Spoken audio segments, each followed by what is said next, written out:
Tonight we are heading into a calm crime story about a quiet Sicilian outsider who crossed the ocean with nothing but patience and slowly learned how New York really works. No shouting, no flashy heroics, just soft tension, sharp logistics, and a little dry humor as the city turns around him. Now get comfortable, keep the lights low, and let the story roll. Chapter 1. The Boy from Passo di Regano.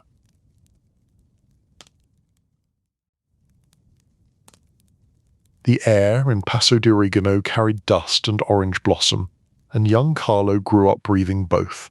In the mornings he walked along the uneven road, past stone walls and tired fields, listening more than he spoke. Chickens complained in backyards, donkeys stamped their hooves, and grown men leaned together in quiet clusters that fell silent when a child drew too near. Carlo noticed that silence. He noticed almost everything. He was not the loudest boy on the street. Other boys shouted, ran, wrestled in the dust, and went home with ripped shirts and skinned knees.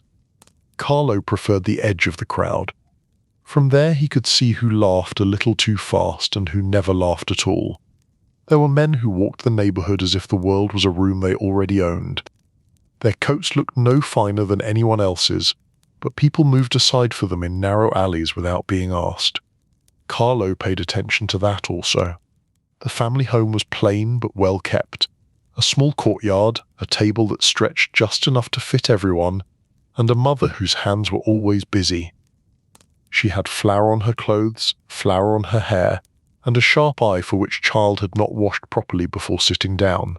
His father spoke less than she did, but when he did speak the children listened. There were words that belonged at the table and words that never did. Everyone understood the difference without being told. At night the house grew quiet early. Candles burned low, and outside the window the village dimmed to a soft murmur. Dogs barked in the distance. Somewhere, further downhill, someone played a slow tune on a tired instrument that might once have been happier in a city.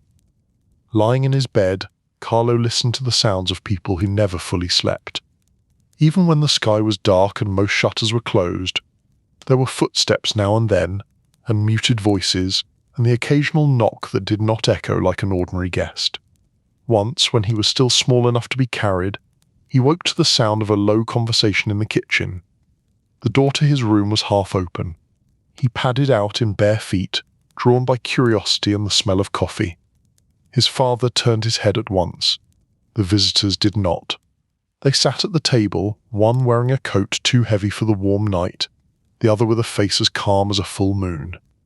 Carlo noticed how his mother stood with her back against the stove, hands folded, very still. "Go back to bed," his father said, voice mild and firm. "Tomorrow is busy." Carlo obeyed. He always obeyed, but he also remembered. He remembered how the visitor in the heavy coat had nodded to him, almost amused, as if a boy at the edge of the room might one day be something worth a second look. The next day life continued as usual. Bread, errands, water from the well, but around the village people spoke in code. Someone had paid a debt, someone had solved a long-standing problem, someone would not be seen for a while. It was all said calmly, as though the weather had changed and everyone was simply adjusting to the new sky. At the kitchen table his father liked to talk about respect, not as a big word shouted in arguments, but as something measured in small acts. You pay what you owe, you keep your word. You do not bring trouble to the door. His mother filled plates while he spoke, never interrupting, though her eyes betrayed a tired agreement. "Power does not need to shout," his father said once, almost to himself. The children repeated it under their breath later, the same way they repeated prayers. Young Carlo, serious and thin, tried it in front of a small shard of mirror in the bedroom he shared with siblings. He tested out a quiet stare, the look of someone who did not need to shout to be obeyed. His brothers laughed and pushed him, but he kept the thought. In the streets of Passo di Regano, the local men who really mattered rarely raised their voices. They arranged things, they settled disputes. They made sure that certain people paid for protection and that certain other people stayed away. If someone vanished, it was discussed in low tones and then folded into routine. The village learned to breathe around those absences. For a boy with quick eyes, the pattern was clear. There was the official life of the town, with church bells and taxes and state laws that arrived in letters. Then there was the other life, the woke carried in nods and handshakes and visits after dark. The older generation saw danger in all of it. They had lived through enough trouble to know that when men who saw themselves as kings began to quarrel, the whole landscape trembled. There were new whispers now. In the market, women spoke of arguments between powerful groups, of crackdowns, of people leaving for distant cities or for the far side of the ocean. Some left openly with trunks and papers, others left quietly, with arrangements made by those same serious men in heavy coats. To Carlo, America began as a word people said under their breath, half hope and half question. It was described as a place where even a poor man could become someone if he worked hard enough and knew how to keep his head low. The word tasted strange in his mouth, like a foreign fruit. He heard stories from returning travelers, men who had gone to work and then come back with new shoes and wider shoulders. They spoke of streets that were not really paved with gold but were at least well lit. They spoke of a city called New York, where tall buildings scratched the sky and ships came and went like restless birds. Work was hard, they said, but there was always more of it and there were always chances if a person kept his eyes open. At home, money was scarce. Some years the harvest cooperated. Other years the sun stayed high for too long and the ground did not give enough. The family never starved, but every coin had a job long before it reached the table. Carlo saw his parents counting and recounting, worrying over the cost of everything. The world felt small and crowded, with too many people chasing too few opportunities. There were also rumors of a gathering storm. Lawmen from the mainland, officials from Rome, men who did not care about local balances. They came with files and uniforms and a wish to tidy the countryside. They did not understand the quiet agreements that had kept the village functioning for years. To them, all that silence looked like defiance. As pressure mounted, certain family alliances became more important. One of Carlo's relatives, connected through marriage to the Castellano clan, returned from Brooklyn with news and proposals. Work in the city. Work in America. A chance to leave behind the cramped lanes and the attention of new authorities who wanted to make examples of people.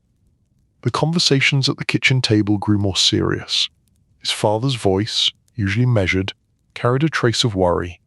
His mother pressed her lips together as she listened, hands no longer moving automatically. To send a son away across the sea was to admit that the land that had fed them for generations might not care about their grandchildren. But the world was changing whether they admitted it or not. One evening, when the sun was slipping down behind the hills and the sky was a pale, bruised purple, Carlo found his father standing alone in the courtyard. The older man looked at the dry path and the low wall as if he was counting each stone. "Come here," he said. Carlo stepped beside him. The two of them stood in silence for a time, listening to the village winding down. In that quiet the decision took shape. "This place is home," his father said. "But sometimes home does not have enough room. There is work for you in America, relatives who can help. It will not be easy, but nothing here is easy anymore." Carlo nodded, throat tight. He felt a sudden fear, but also something like relief. He'd always watched the village as if it were a stage too small for the play being enacted on it. Now the backdrop was about to change. His mother resisted the idea longer than anyone. She argued about the dangers of the sea, the distance, the risk that her son might vanish into that faraway world of steel and smoke. But she also saw the thinness of their opportunities and the weight on her husband's shoulders. Slowly, reluctantly, she folded the thought of America into her prayers. The practical details were handled quietly. Travel papers were not simple. Not everyone could walk onto a ship with a ticket in hand. Arrangements were made with the help of men who knew people in ports and captains who were willing to look the other way for a fee. Names were spoken in low voices. Amounts were discussed, then forgotten in public. Carlo listened but did not interrupt. He learned that a ship would leave for the United States, that there would be a hidden space for him among cargo and coal, that someone on the other side would be ready to guide him. He learned that it was better if many people did not know his exact plans. The fewer question, the fewer lies. On his last full day in Passo di Regano, the village looked a little different. Every crack in the wall, every olive tree, every stray cat seemed to ask him if he was sure. The house smelled as it always did, of coffee and cooked tomatoes and clean laundry, but he walked through it as if it were a museum he might never visit again. That evening the whole family gathered for a meal that tried very hard not to be a farewell feast. They argued about small things, about the bread being too dark and the water not cold enough. They teased each other. His mother scolded a younger sibling for chewing too loudly. All the while, a heavy sadness sat at the table like an extra guest. Later, when the others slept, his mother slipped into his room. She sat on the edge of the bed and traced a small sign over his forehead, more habit than superstition. "You listen," she said softly. "You keep your head down, you work, you remember where you came from." He nodded. The room felt small and safe and impossibly far already. Outside, the village carried on with its own private business. Somewhere a deal was being made under the cover of darkness. Someone was begging for mercy, someone was paying for protection. For the first time, Carlo felt as if he was stepping away not only from his home, but from a whole system of understandings he only half grasped. Sleep found him in short, broken pieces. When dawn finally came, it brought a chill that had little to do with the weather. His departure was arranged for early morning, before the village fully woke. His father walked with him as far as the edge of the lane. There were no speeches, only a few simple words and a tight embrace. His mother did not come outside. She had said her goodbye in the quiet of the night and did not trust her voice in daylight. As he turned away from the house, Carlo looked back once. The window shutters were drawn, the courtyard was empty. A rooster complained somewhere behind a wall, indifferent to human drama. The road down from Passo di Regano wound like a question mark toward the wider world. With each step, the familiar stones gave way to new sights. Ahead lay a port, a ship, and an ocean that people described as endless. Carlo walked, small and serious, carrying very little. Most of what he took with him he carried in his head. His father's rule that power never needed to shout, his mother's warning to remember where he came from, and the quiet understand that, whatever waited on the far side of the water, it would reward those who could listen as well as act. He did not know yet that one day people would speak his name as if it belonged to an entire criminal empire. At that moment he was only a boy leaving home, following a narrow path toward a horizon he could not see.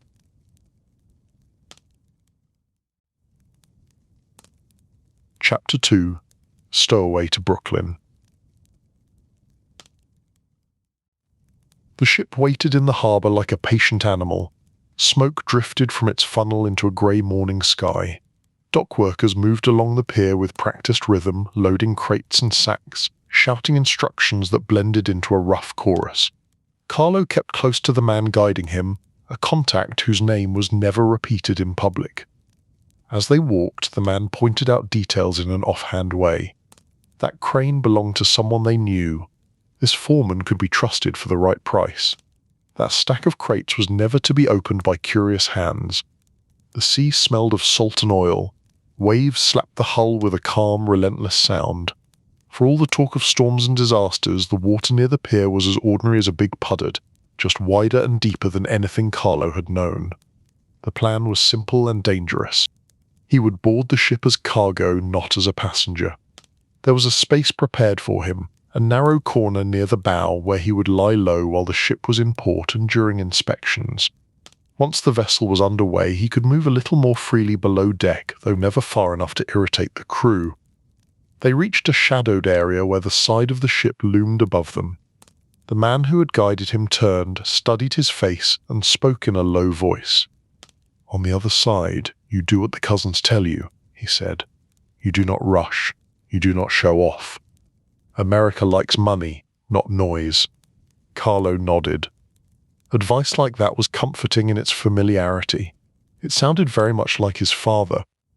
Then the man signaled to a dock worker, handed over a folded envelope and motioned Carlo toward an open hatch. Inside, another crewman stood waiting. His expression suggested that he had seen many such arrangements and did not intend to be sentimental about this when. The hiding place was narrow, wedged between crates and a bulkhead. It smelled of wood, rope, and old paint. There was enough space for Carlo to lie down, but not to stretch fully. The crewman passed him a worn blanket and a small bundle of food wrapped in cloth. "Stay quiet," the man said. "If anyone asks, you are not here." The hatch closed.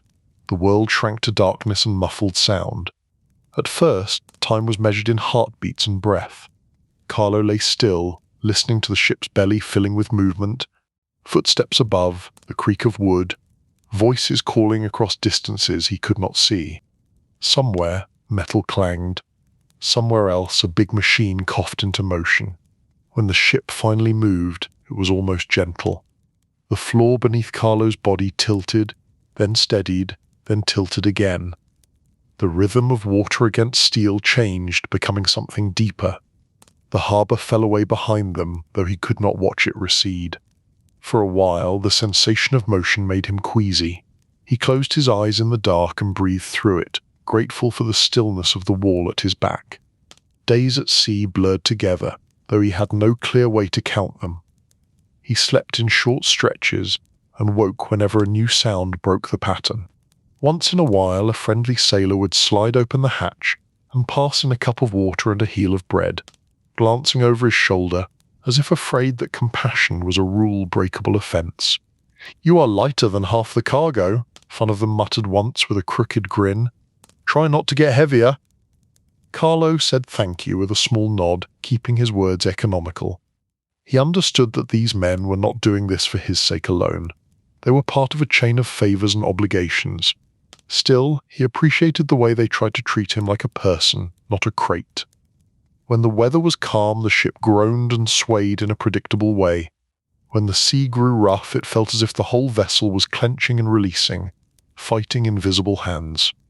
In those hours, Carlo gripped whatever he could reach and focused on not disgracing himself. The smell of fuel and salt and human effort filled his lungs. Sometimes, lying there in the dark, he thought of Passo di Regano. He imagined his mother sweeping the small courtyard, his father pausing to light a cigarette, his siblings arguing over a game. Those images floated in his mind like islands. They were close enough to see, but too far to touch. Other times he thought about the city ahead, the New York of other men's stories. He pictured towers that scraped the clouds and streets so busy that a person could disappear in them. He tried to imagine what work there would feel like. Would the docks of Brooklyn smell like the docks of Palermo? Would the men in charge walk with the same slow authority? Would the same rules apply, just with taller buildings and louder traffic? The ship cut through days of weather, some kind and some not. Carlo learned to distinguish the moods of the sea by sound alone. Soft waves meant a smoother sleep. Hard, choppy impacts meant a long night of clenching his jaw and hoping everything held together. There were moments when doubt crept in. Was the journey worth the risk? Had he traded one narrow life for another, only with more water in between? Whenever those thoughts grew too loud, he remembered his father's face in the courtyard, lined with worry but set with determination. Staying had been its own kind of risk. At least this path offered new ground. Eventually a different sound reached him. No longer the endless open water, but a shift in the tone of activity. More footsteps, louder voices, a sense of arrival. The crewman opened the hatch and told him to stay absolutely still until told otherwise. Inspectors would be on board. Eyes would be sharp. Those hours of waiting felt longer than are the days at sea. Carlo held his breath whenever boots passed close by.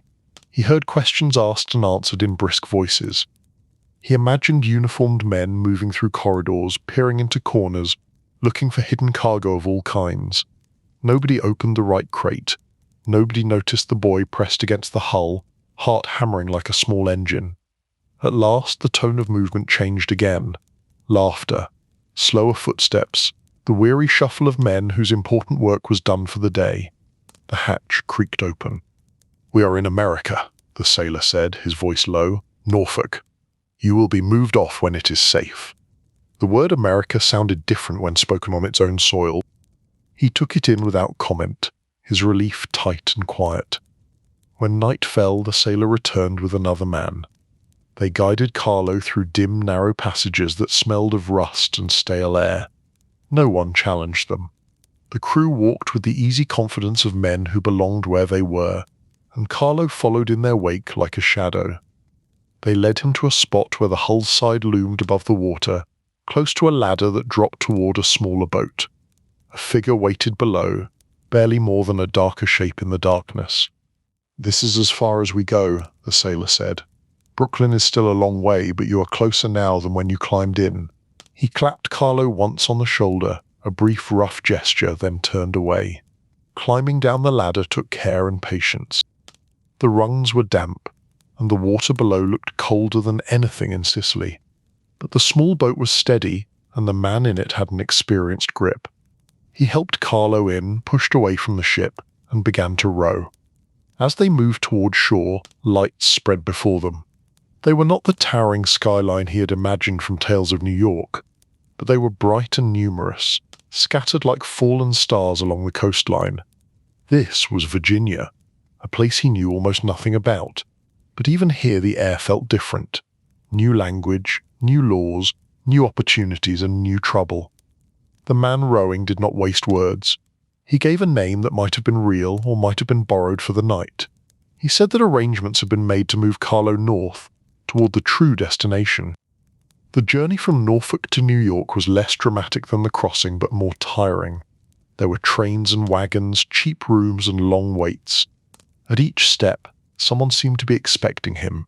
A cousin of a cousin, a friend of the man at the dock, a driver who did not ask question as long as he was paid. Carlo watched it all with careful interest. This was what people meant when they said that his world was part of a larger network. Favors traded for favors. Names passed along like passwords. Invisible lines of loyalty stretching from Palermo to ports and cities he had never seen. When at last he reached New York, the city did not appear all at once like in stories. It revealed itself in layers.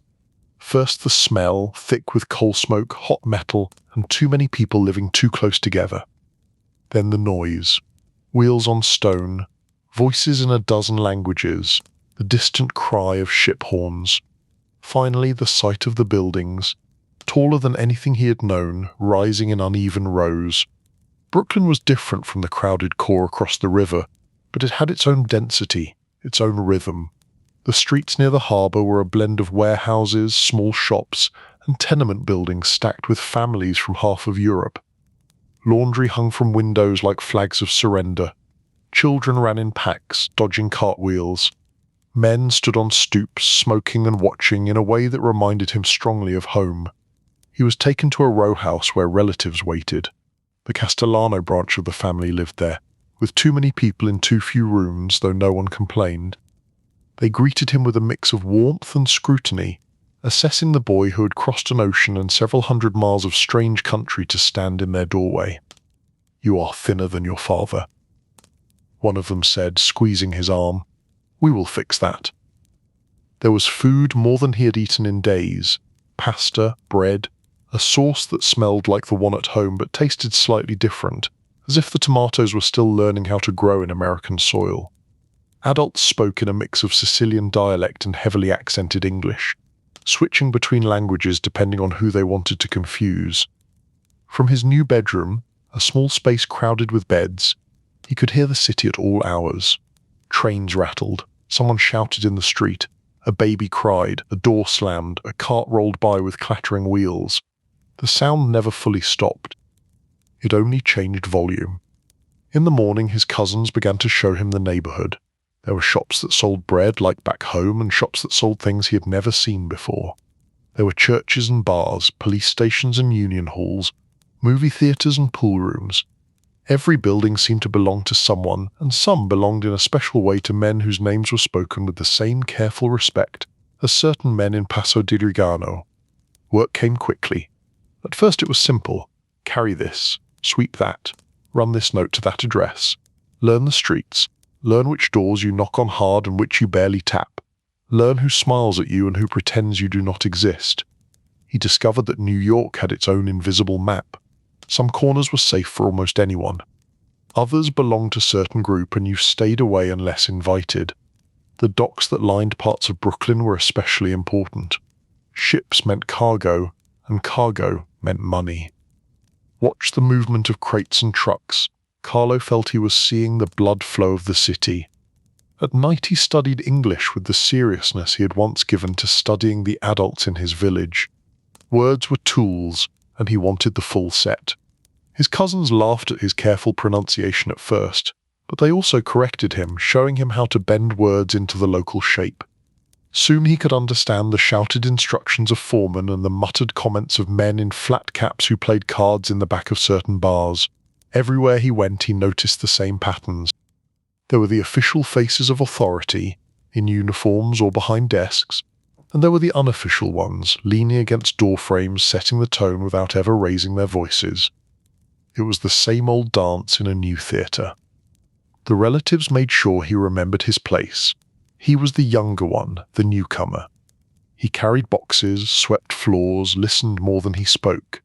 Yet slowly he earned small nods from older men. He saw how trucks were loaded and unloaded, how some shipments were recorded and others were remembered only in certain heads. He saw small payments slide from hand to hand, smoothing problems before they grew teeth. One evening, as he sat on the stoop outside the house watching the sunset turn the brick buildings a deep, dusty red, an older cousin joined him. The man lit a cigarette and looked at the street with the calm of someone who felt at home in the chaos. "This city will eat you if you are careless," the cousin said, "but if you are patient, it will feed you well." Carlo listened, as he always did.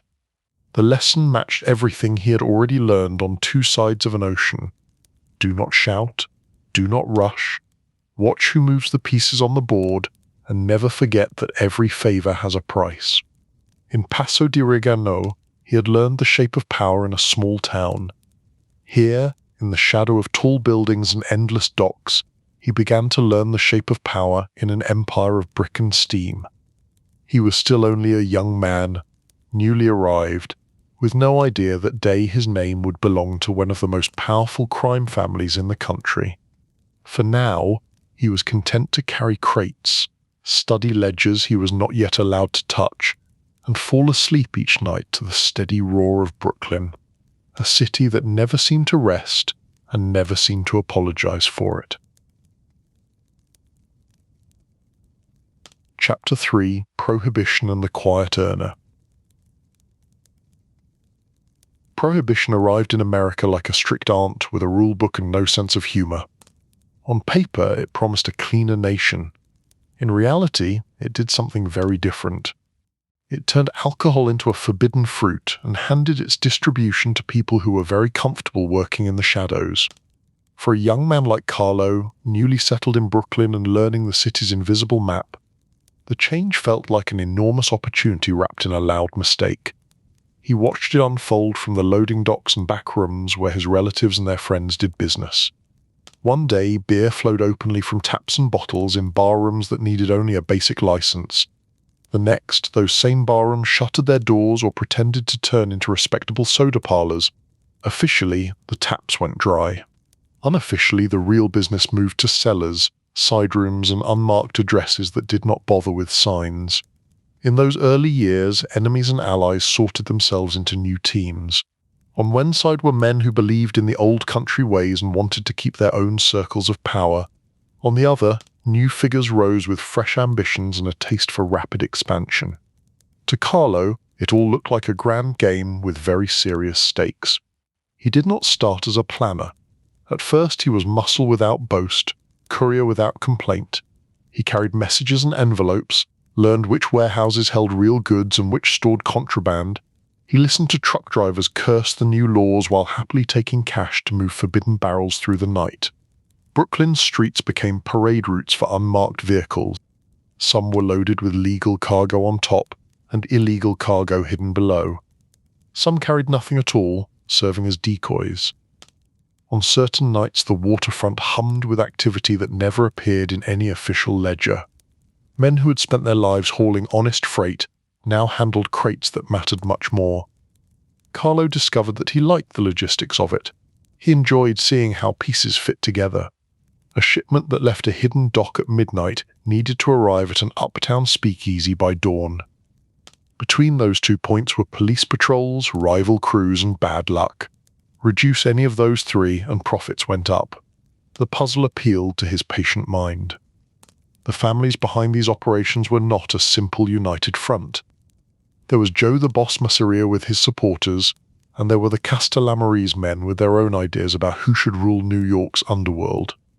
Carlo's loyalty by blood was to the Sicilian networks, but his deeper loyalty was to order itself. He disliked waste and pointless drama no matter who caused it. The more he worked, the more he noticed that the men who survived were not always the loudest or the most feared. Often they were the ones who remembered details, who kept appointments, who did not cheat partners recklessly. Prohibition was chaotic, but it still rewarded discipline. In cramped apartments, meetings took place under bare light bulbs. Bottles sat on tables, their labels scraped off, the liquid inside judged by smell and taste alone. Men argued over routes, percentages, and responsibility. They spoke of Joe Masseria on one corner and Salvatore Maranzano on another, and of the rising generation of younger leaders who dreamed of reorganizing everything. Carlo spoke less than most. When he did, it was to point out small things that could prevent big disasters. A certain route crossed a police sergeant's beat too often. A particular driver liked to flash new money and might attract attention. A contact at a warehouse drank more than he should while on duty. The older men began to realize that the quiet fellow from Passo di Regano had a useful way of thinking. He did not approach problems like a soldier eager for a fight. He approached them like a bookkeeper who hated messy accounts. Every surprise was a cost. Every cost had to be explained. He started keeping informal ledgers in his head. How much liquor came in, how much went out, how many trucks moved in a given week. Numbers comforted him. They turned the city's wild new markets into something almost predictable. As the decade wore on, the tensions between rival bosses grew hotter. Newspapers wrote about shootings in restaurants and ambushes on quiet streets. They never printed the real names that moved the chess pieces, but everyone who mattered knew them. People spoke of the Castellammarese War in the same tone they used for distant political struggles, except that this war could reach a person's doorstep in the time it took to walk to the corner. Carlo watched as powerful figures rose and fell, unalived in car ambushes or found in fields with their business finally finished. Each time, the city swallowed the news and continued on. Trolleys still ran, children still play, laundry still hung from windows. Yet underneath, the map of power shifted sharply. When the dust settled, the old bosses were gone. In their place stood new leaders like Charles Luciano, men who believed in restructuring the underworld along more modern lines. They imagined a committee of families, a commission, to divide territories and minimize pointless conflict. It was an ambitious plan to bring boardroom logic to a world that had relied on personal grudges and sudden outbursts for far too long. For someone like Carlo, this new landscape made a certain kind of sense. A council, shared arrangements, fewer unscheduled funerals.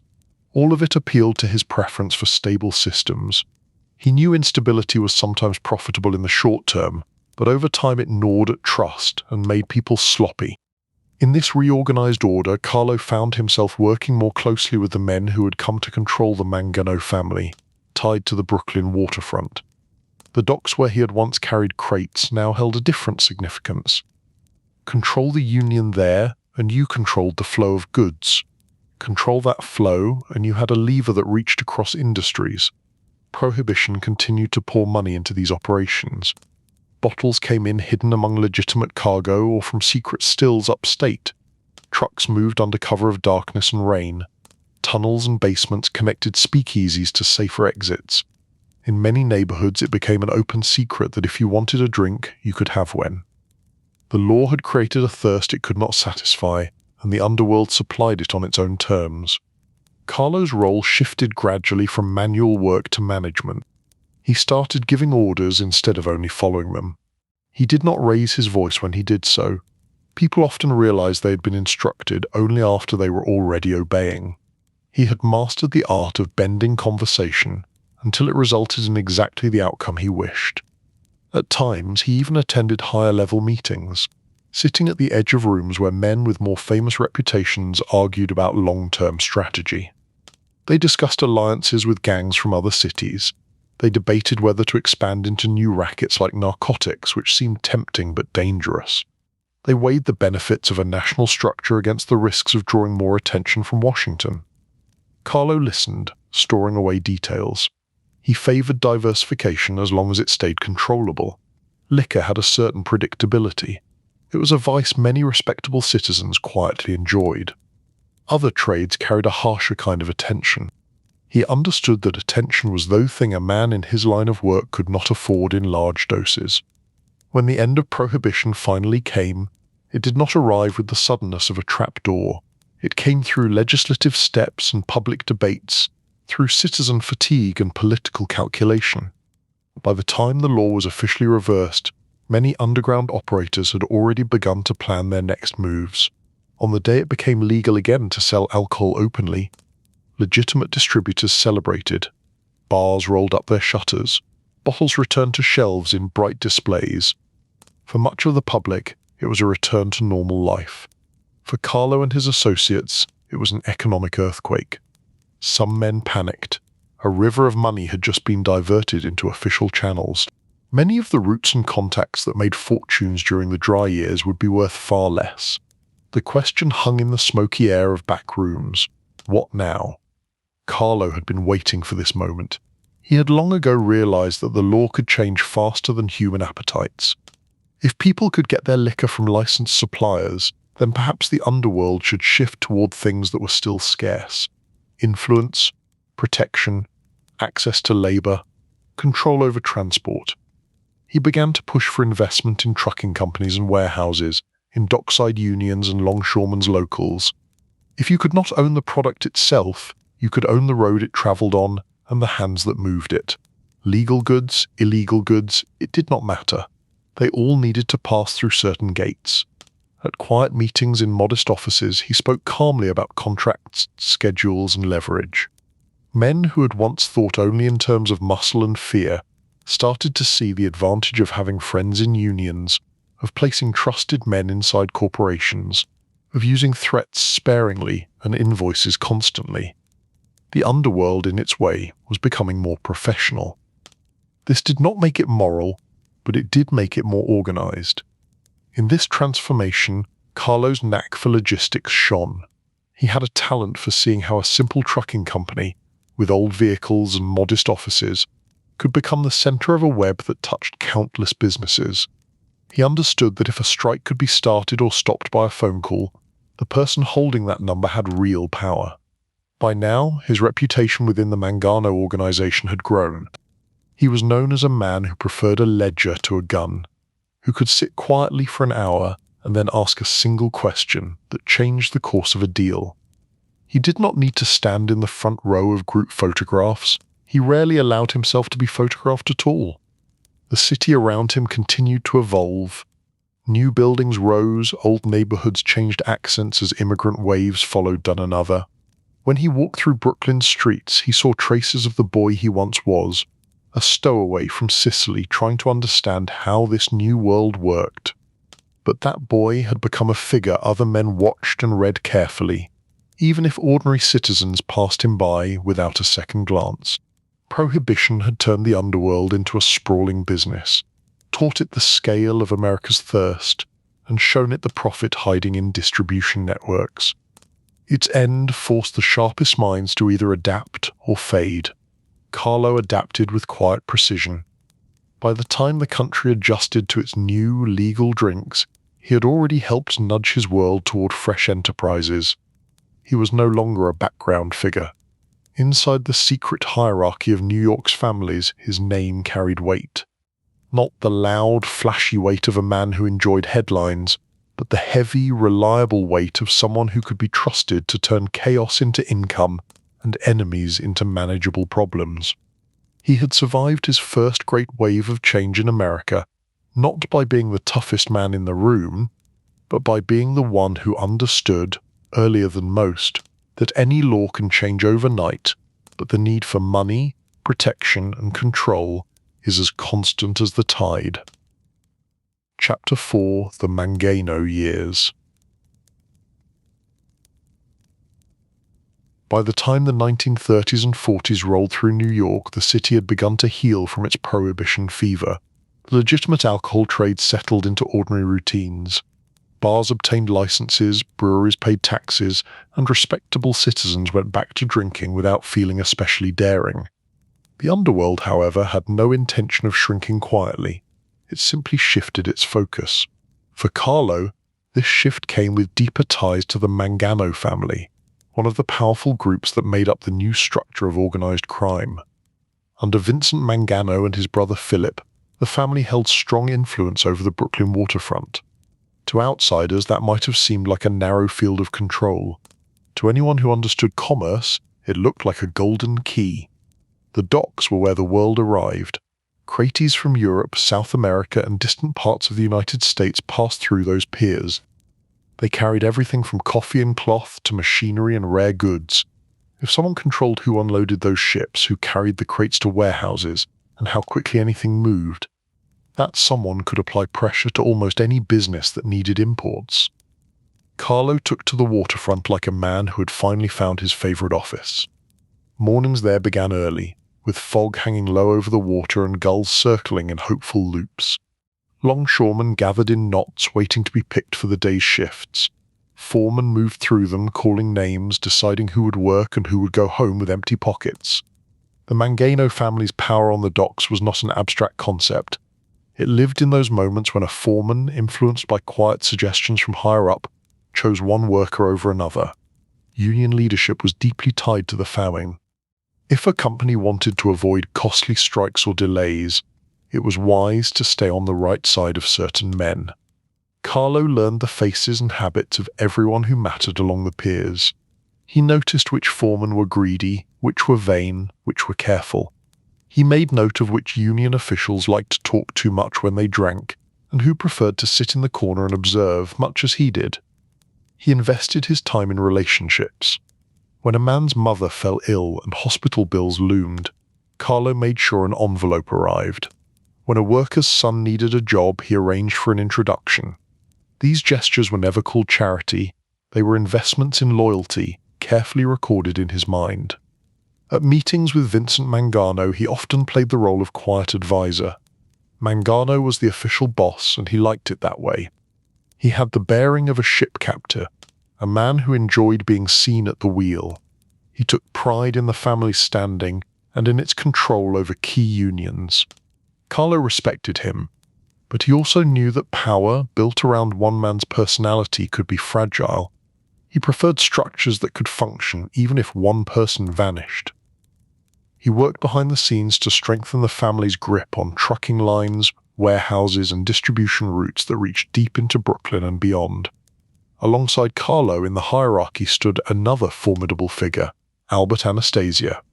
Where Carlo was quiet and calculating, Anastasia had a reputation for volatility. He had served as a key organizer in a feared enforcement arm that the newspapers would later dramatize with dark nicknames. His name made some men shiver in a way Carlo's never did. The two men were very different, but for a time their skills complemented each other. Anastasia commanded fear, Carlo commanded order. Together, they helped ensure that the Mangano family's rackets ran smoothly and that most disputes were settled long before they reached full-blown crisis. Yet under the surface, currents of tension flowed. Vincent Mangano, once firmly secure at the top, grew uneasy with the rising influence of his underbosses. Stories circulated about disagreements, about meetings cut short, about a growing mistrust between the old boss and the men who handled more and more of the practical operations. Carlo saw this, as he saw most things, and stored the knowledge carefully. He did not rush to pick a side. He had learned long ago that in family politics, the first to shout was rarely the last to speak. While internal friction simmered, the work went on. The family extended its reach into construction, garment districts, and other industries that relied on trucking and timely deliveries. If a garment factory needed its cloth on a Monday, and somehow the trucks did not arrive, a helpful middleman could solve that problem for a price. If a grocery chain wanted to avoid the inconvenience of a strike, Certain union officials could be persuaded to favor compromise. Carlo's days filled with schedules and quiet negotiations. He sometimes joked, in the privacy of his own thoughts, that his true job title ought to be Senior Director of Avoiding Headaches.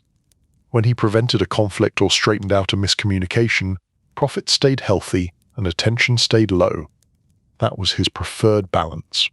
The wider structure of organized crime also evolved. The commission met from time to time, bringing together leaders of the major families to coordinate their interests.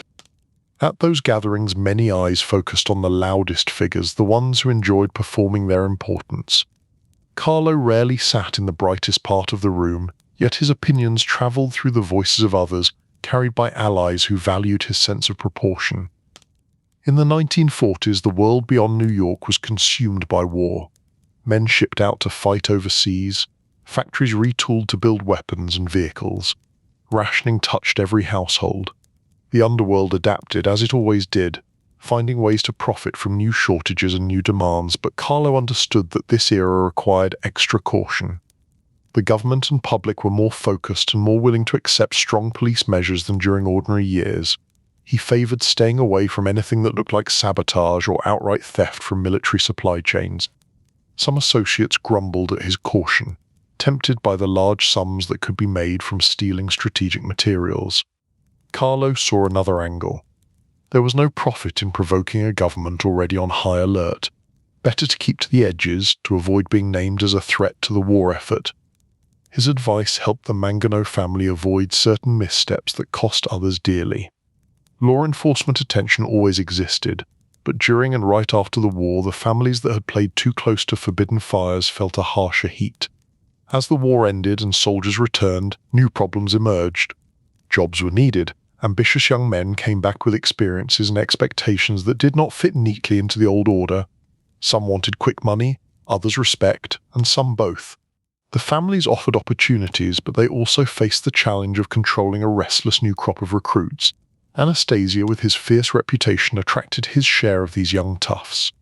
They saw in him a model of power as they understood it, immediate, forceful, and vividly remembered. They admired his directness, even if they also feared that it might someday turn on them. Carlo looked at these recruits and saw different things. He saw potential, certainly, but he also saw impatience. A man with talent and no patience was a walking problem. He tried, in his understated way, to shape some of them into better listeners, to teach them that surviving in their world was a long game, not a sprint. The more Anastasia's star rose, the more strained his relationship with the Mangano brothers became. Stories filtered back to Carlo of arguments, of accusations about money and authority.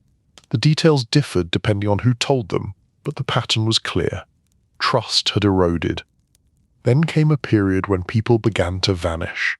First, Philip Mangano disappeared, leaving behind only questions and worried looks. Not long afterward, Vincent Mangano also went missing. The official story was vague. The unofficial story was that certain accounts had been settled in the oldest way their world knew. No bodies were displayed for the newspapers. There was no public trial. There was only absence and the quiet rearrangement of chairs. In the wake of this, Albert Anastasia emerged as the new boss of the family. He ascended with the support of important allies, including figures from other families who appreciated his previous usefulness. The commission, ever pragmatic, recognized this new reality. The name on the door had changed, but the dock still had to function, the truck still had to roll. Under Anastasia, the mood inside the family shifted. Power felt louder, less predictable. Decisions could be fast and final, with little room for discussion. People who disappointed him did not always get second chances. For many in the organization, this was exciting. For others, it was a source of growing anxiety. Carlo adjusted, as he always did, but he watched carefully. He worked to keep money flowing and tempers cooled. In private, he worried that the family was attracting the wrong kind of attention. Anastasia's reputation had a way of filling rooms before he even entered them. Newspapers hinted at his involvement in violent enforcement across the country, giving him a dark kind of fame that Carlo considered frankly unhelpful. To police and federal agents, a boss who enjoyed being feared in public was a gift. It made it easier to justify budget increases and new task forces. It drew reporters. It put the word organized into organized crime in headlines. Carlo believed in something different. He believed in what might be called invisible influence. If ordinary citizens did not know your name, you slept better at night. If politicians, union chiefs, and business owners knew you very well but never spoke of you in public, you were safer still. Within the family, some began to look to Carlo as a stabilizing force. He was the man who knew where all the money went, who could explain in plain terms why a certain venture was worth the risk and another was pure vanity. He rarely said no outright. Instead, he offered better options. You could unalive someone who annoyed you, he might suggest in calm conversation, or you could quietly cut off their income and let them come back to the table on their knees. One approach generated headlines and police investigations. The other generated respect and reliable cash flow. Still, there were limits to what man could steer. Anastasia's style continued to send ripples across the underworld. Some families felt threatened by his temper and his expanding ambitions. Others feared being pulled into conflicts they did not choose. Behind closed doors, discussions began that would alter Carlo's life forever. Men who sat on the commission weighed the costs and benefits of allowing Anastasia to remain at the helm of such a powerful family. They considered the growing pressure from law enforcement, the danger that one person's reputation could bring down suffering on many. Carlo did not storm into these meetings demanding change. That was not his way. But when asked his opinion in quiet side conversations, he answered with the same honesty he brought to ledgers. A family needs a steady hand, he would say. Attention is our enemy. Excess is a candle in a dry house. Others took these words, shaped them into arguments, and carried them into rooms where decisions were made. Alliances formed between leaders who preferred a calmer version of power, men who believed that profit and survival were worth more than the thrill of being feared by everyone. In time, a decision was made. The details of how it was arranged were never written down. A barber shop in a Manhattan hotel, a morning visit, chair, towel, mirror. The official world would later list the event as a brutal moment in underworld history. The newspapers would treat it as proof of the violence of the shadow organizations they loved to sensationalize. In Carlo's story, the important part was not the act itself, which he did not need to witness to understand. The important part was the moment afterward, when the family, suddenly without its loud and volatile boss, turned to him. With Anastasia gone, and with the quiet blessing of crucial figures on the commission, Carlo stepped into the role of leader. There was no coronation, no public ceremony. There was simply a new reality recognized by those who mattered. He accepted the position with the same calm he brought to everything else. He did not pace in front of mirrors practicing speeches. He did not order new suits with flashier cuts. He maintained his modest lifestyle, his old habits, and his preference for remaining a half step back from the spotlight. The Mangano family, reshaped by years of turmoil and leadership changes, would now slowly come to be known by another name. Not because Carlo demanded it, but because the underworld and the newspapers found it useful shorthand. For the man himself, what mattered was not the label. What mattered was that he now had the authority to gently reshape the family according to his own principles, to lower the volume, to favor patient earners over restless showmen, and to guide the organization through the next era with as few surprises as possible. He had risen from stowaway to dockside manager to advisor and now to boss, not by making the streets run red, but by seeing the game 3 moves ahead, and by understanding that sometimes the most powerful voice in the room is the one that hardly ever needs to be raised. Chapter 5, Don Carlo. News of Albert Anastasia being taken off the board travelled fast through the underworld. It slipped from bar to bar, from card table to street corner, never written down yet somehow recorded everywhere. To ordinary New Yorkers it was another lurid headline about a man unalived in a barber chair at a fancy hotel. To the men who understood the deeper story, it was a signal that the whole balance of power in the city had shifted. For Carlo, it was not a surprise. When you spent your life studying the currents beneath the surface, you could sense when a wave had grown too high and was about to break. His own role in the change remained a matter of speculation for others. He allowed it to stay that way. Mystery was a useful cloak. What mattered now was not how the old boss had exited. What mattered was what came next. He stepped into leadership with the quiet certainty of a man who had been running many of the family's practical affairs for years already. There was no sudden transformation in his appearance.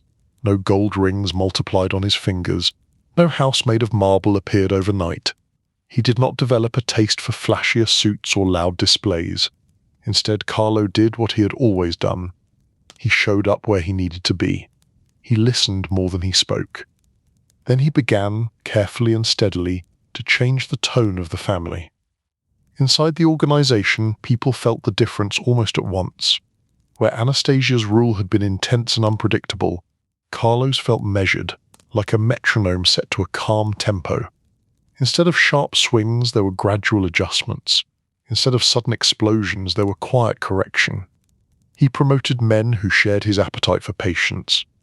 Earners who brought in steady money without attracting headlines found their stock rising.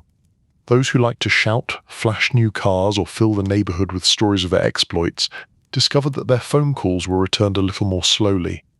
The family that had once been known for its loudest enforcer began to acquire a new reputation, an outfit that preferred firm arrangements and long-term profit over theatrical shows of force.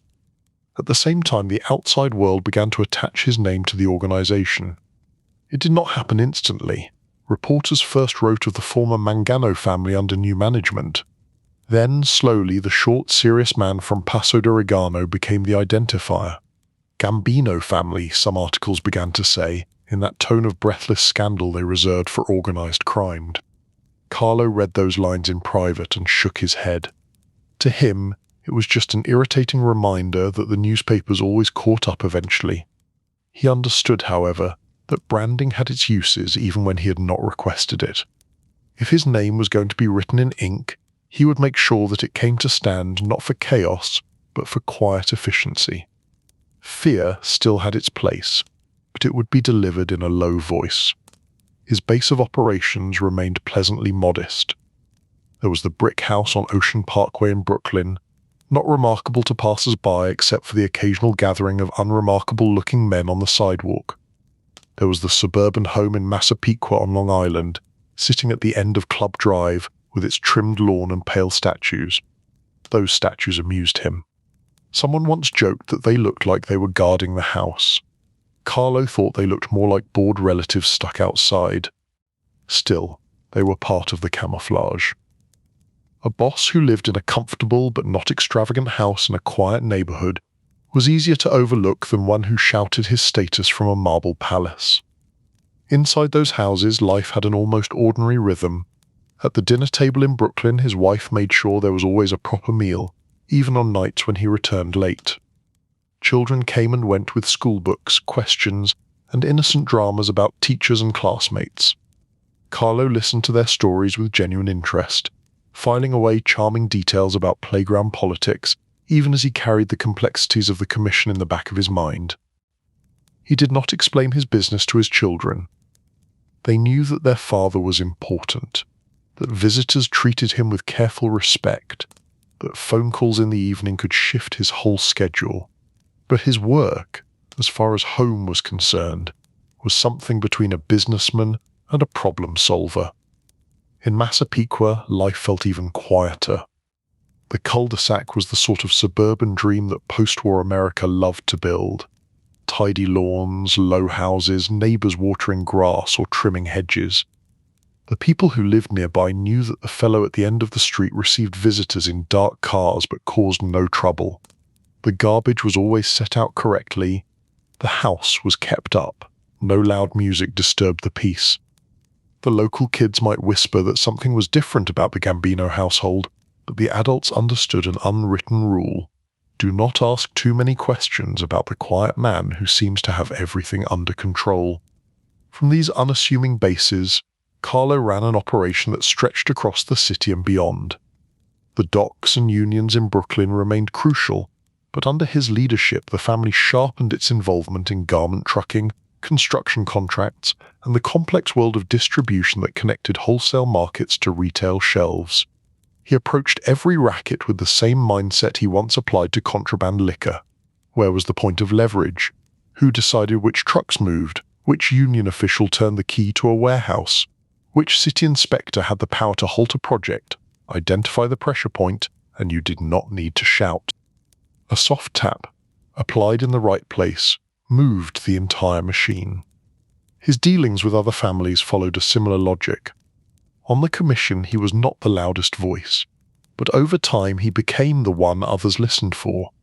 When arguments broke out, he often waited until the noise had burned itself down, then spoke in a low, steady tone about the practical consequences of this or that scheme. If you move on that territory, he might say, taxes will rise on everyone. If you bring in that new trade, federal attention will double. The room would quiet, men weighing his words against their own impulses. He did not present himself as a moral guide. His language was about risk and reward, profit and survival. In private, he cultivated a deliberate mystique. He rarely allowed himself to be photographed. He avoided public events that would put him in front of cameras. He dressed well, but not extravagantly, preferring to look like a middle-aged merchant rather than a kingpin. When he did attend weddings or large gatherings, he stayed away from the center of the dance floor. Some younger associates found it frustrating. They wanted a boss who strode around like a movie gangster, someone whose presence alone turned every head. Carlo regarded such fantasies with mild amusement. True power, in his view, did not need to constantly prove itself. It simply was. He maintained a strict rule about law enforcement as well. You did not talk more than necessary. You did not boast in front of strangers. If you were questioned, you answered as little as possible, politely but firmly. You did not attack police officers or federal agents directly, unless there was no other choice, because nothing brought the weight of the state down faster than making martyrs in uniform. When an associate broke these rules, swanning around with flashy cars or mouthing off to reporters, Carlo corrected the behavior quickly. Sometimes a harsh word in a quiet room was enough. Sometimes a demotion or loss of territory reminded the offender that attention was not a medal, it was a target. He also kept a close eye on the next generation. As the 1950s moved along, ambitious younger men came up through the ranks, among them relatives by blood and marriage. Paul Castellano, related to Carlo through family ties, proved a particularly capable earner in the world of meat distribution and big contract. Carlo recognized in him a mind that enjoyed numbers and deals, if perhaps a touch more vanity than he considered strictly safe. Across the family structure, he balanced people like Castellano with others such as Aniello della Croce, whose strength lay in firm control of street operations and the loyalty of soldiers. Carlo's goal was to ensure that no single type of man dominated entirely. An organization that leaned only on glamorous deal-makers would become soft. One that leaned only on tough street enforcers would become reckless. So he played the patient juggler, keeping forces in equilibrium, rewarding those who produced results without drawing unnecessary heat, sidling those who could not learn the value of discretion. At home, the contrast between his public influence and his private habits could be almost comical. On some evenings at Massapequa, he would step outside in a simple cardigan, the air smelling of cut grass and distant salt from the bay, and worry about nothing more dangerous than a squeaky front gate. A gate that squeaks invites attention, he muttered once, half joking, as he oiled the hinges. His wife watched from the kitchen window and shook her head, amused that the man who could decide the fate of entire crews also fretted about minor noises. In those quiet moments he allowed himself a rare kind of contentment. He had come a long way from the cramped hiding spot in the belly of a ship. He had survived wars both on the streets and within his world's hierarchy. He had become the head of a family that now carried his name, even if he would never say that out loud with pride. But he also knew that no position in his line of work was truly safe. Power attracted challengers. Stability attracted envy. And out beyond the tidy lawns and brick stoops, the government was watching with sharper eyes than ever. Federal agencies had learned from prohibition. They were building new strategies, new tools, new ways of tracing money and influence. For now, Carlo's low profile protected him. To many agents, he was simply one name among many in their files. They had only a few blurry photographs, a handful of reports from informants who rarely saw him directly. Still, the pressure was rising. The age of bosses who could rule from back rooms without serious legal consequence was fading. Carlo sensed that the next storm was coming, one that would not arrive in the form of a rival with a grudge, but in the form of organized attention from Washington and Albany. He reacted the only way he knew how. He tightened discipline. He smoothed internal disputes. He became even more careful about who knew what and who spoke to whom. If the game was changing again, he would adapt again. For now, though, life moved in its strange double rhythm. In none key, he was Don Carlo, the quiet chairman of a criminal empire that touched unions, trucking lines, construction sites, and backroom deals. In another, he was the neighbor who kept his lawn neat, the father who asked his children about their homework, the man who enjoyed a simple meal and a walk around the block. The two roles supported each other. The domestic calm gave him a place to think. The underworld authority made sure that calm was never disturbed by unpaid debts or uninvited problems. It was an impressive balance. It could not last forever. Soon, a farmhouse meeting in upstate New York would force his name into a harsher light. For a man who hated attention, that gathering would be an especially irritating chapter. Chapter 6. Apalachin and the Unwanted Spotlight. Upstate New York had a way of looking harmless. Rolling hills, quiet roads, farmhouses with peeling paint and big yards. It was the kind of landscape where you expected to find cows, not crime history. Yet in the late 1950s, the little town of Apalachin became an unlikely stage for one of the most famous law enforcement moments in the history of the American underworld. The idea, in theory, was sensible enough. Gather a large group of important figures from families across the country in a relatively isolated place, use the meeting to settle disputes, discuss business, and reaffirm the balance of power after some turbulent years. With bosses and key men from New York, Chicago, Buffalo, and beyond, the gathering could serve as a kind of board meeting for the hidden corporation that spanned the nation. In practice, it turned into a muddy mess of expensive shoes sprinting through fields. Carlo had never liked large, conspicuous gatherings. Too many cars, too many faces in one place, too many opportunities for something to go wrong. Still, he recognized that sometimes in-person discussion was necessary. Telephone wires could be tapped, messages could be intercepted. A farmhouse in the countryside felt to some organizers like a sensible compromise. The host, a friendly upstate figure with his own interest to protect, had arranged lodging and food. Trucks delivered meat and wine. Cooks prepared lunches. Servants set the table with an enthusiasm that would later be described in court transcripts. The air around the property smelled of grilled meat, cut grass, and the faint scent of risk. Carlo arrived as he did most places, quietly. He did not stride up the driveway like a general inspecting his troops. He slipped in among other guests, part of the flow rather than its center. Inside the house and on the grounds, knots of men shook hands, embraced, exchanged pleasantries. It was like a family reunion, if your family included several dozen men under federal investigation. They spoke of business, rackets in various cities, the state of unions, new opportunities in the post-war economy. There were discussions about narcotics, about whether to expand involvement or keep it limited to avoid provoking extreme responses from the government. Voices rose and fell. Some men argued passionately. Others sat back, listening for the direction of the wind. Carlo did what he always did. He listened. When asked, he gave opinions grounded in numbers and caution. He reminded those nearest to him that every new venture came with a cost, and that the cost of attracting national attention could be much higher than anyone wanted to pay. Outside the property, however, a different kind of attention was already stirring. Local law enforcement had noticed the arrival of many unfamiliar cars, plates from distant states, well-dressed men in neighborhoods more accustomed to farmers and shopkeepers. A state trooper, suspicious and maybe a little bored, took note. Questions spread from the patrol car to the local barracks, and then to higher offices. Something unusual was happening at that farmhouse. Soon the roads leading toward the property filled with more vehicles than anyone there had expected. This time, the engines belonged not to gangsters and their drivers, but to troopers and investigators. Back on the grounds, the mood shifted as word reached the guests. There was a disturbance at the perimeter. Police presence, cars blocking the way out. What followed might have been farcical if it had not carried such serious consequences. Men in suits spilled out of the farmhouse and moved rapidly across lawns. Some tried to reach their cars and drive away, only to find the roads bottlenecked by patrol vehicles.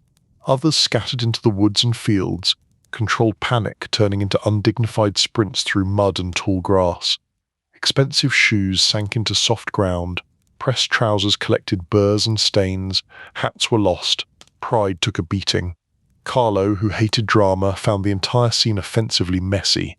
This was exactly why he disliked large meetings. One miscalculation by a local associate, one lawman with a sharp eye, and suddenly an event meant to demonstrate quiet organization had turned into a public farce. He chose his moves carefully. Instead of running wildly, he looked for paths that would take him away from the cluster of fleeing men. Speed mattered, but so did not attracting individual attention. A person who sprinted like a startled rabbit drew more eyes than one who walked briskly with seeming purpose. Still, there was no elegant way to handle the situation entirely. Law enforcement fanned out, stopping men on side roads, checking identification. Some guests were caught in their cars, others were found hiding in fields, their suits ruined and their dignity limping. In the days that followed, photographs of detained men circulated, along with lists of names. Newspapers finally had the visible proof they had suspected for years. A gathering of powerful figures from various cities, all converging in a quiet town for no believable innocent reason. Federal authorities used the incident as a rallying point, an argument for stronger action against what they now openly called a national crime syndicate. To the public, Apalachin became a symbol, a shorthand for the existence of an organized network that had previously been easily denied. For prosecutors and agents, it was a gift of narrative. They could tell juries about a meeting in the countryside where the hidden bosses tried to coordinate their schemes and were caught by brave troopers. For Carlo, Apalachin was a lesson carved in frustration. It confirmed his long-standing belief that large, flashy gatherings were liabilities. Even in the middle of farmland, the system had found its way to them. He faced question like many others. Investigator wanted to know why he had been there, what business had been discussed, who had invited whom. He replied in his usual careful manner, saying as little as possible, describing the visit as social, coincidence, nothing more. His tone was that of a polite but unhelpful guest. Still, his name now appeared in more files, in more reports, in more conversations among federal agents than ever before. Apalachin had pulled him further into the unwanted spotlight. In the aftermath, families reassessed their strategies. Some bosses became more cautious, others grew more aggressive, determined to push ahead before the government could fully regroup. Within this chaos, Carlo's voice on the commission became more central. The arrest and later conviction of Vito Genovese for narcotics charges left a gap in the underworld's top tier. Power always rushed to fill gaps. Many looked to Carlo as the natural balance point, the man whose low-key leadership offered a measure of stability. He accepted the influence without changing his manner. Meetings became smaller, more discreet. Travel was watched more carefully. He encouraged others to make use of intermediaries, to avoid clustering too many key figures in one place. Technology may have made communication more accessible, but it also made surveillance easier. A cautious man adjusted. The federal response to Apalachin grew into a broader campaign. Committees held hearings. Politicians questioned witnesses under bright lights. Some men chose to cooperate, trading information for reduced pressure. Others refused to speak at all, earning contempt charges and short stays in jail. The public learned to associate Italian surnames with sinister meetings in upstate fields. Carlo kept his distance from cameras. When subpoenaed, he presented himself as an aging businessman with modest means. He wore conservative suits, walked carefully, and made sure his answers were bland enough to frustrate but not inflame. At times, he let silence do the work. Behind the scenes, he tightened the family's discipline to withstand the new era. It was not enough to have strong soldiers and clever captains. They needed lawyers who understood the changing laws, accountants who could mask the sources of funds, and front businesses that could withstand scrutiny. He invested energy into building these layers of protection. Within his organization, some men chafed at the growing caution. They missed the looser, rougher times when a problem could be solved with a single visit and a raised voice. Carlo reminded them, gently but firmly, that the world had changed. The government had seen the gathering at Apalachin. It would not forget. Any step that looked like a national conspiracy would be treated as a direct challenge. Better, he argued, to look like a series of separate, localized enterprises. Let law enforcement chase fragments rather than a single, obvious structure. The more the authorities talked about a coordinated national syndicate, the more work they made for themselves. Carlo preferred to appear boring. At home, life remained strangely steady. In Massapequa, the mail arrived, the neighbors trimmed hedges, children played on sidewalks. Some evenings, as he walked slowly along the block, he thought of that farmhouse and the muddy fields. The distance between the quiet of his suburban street and the chaos of that raid felt like the distance between two universes.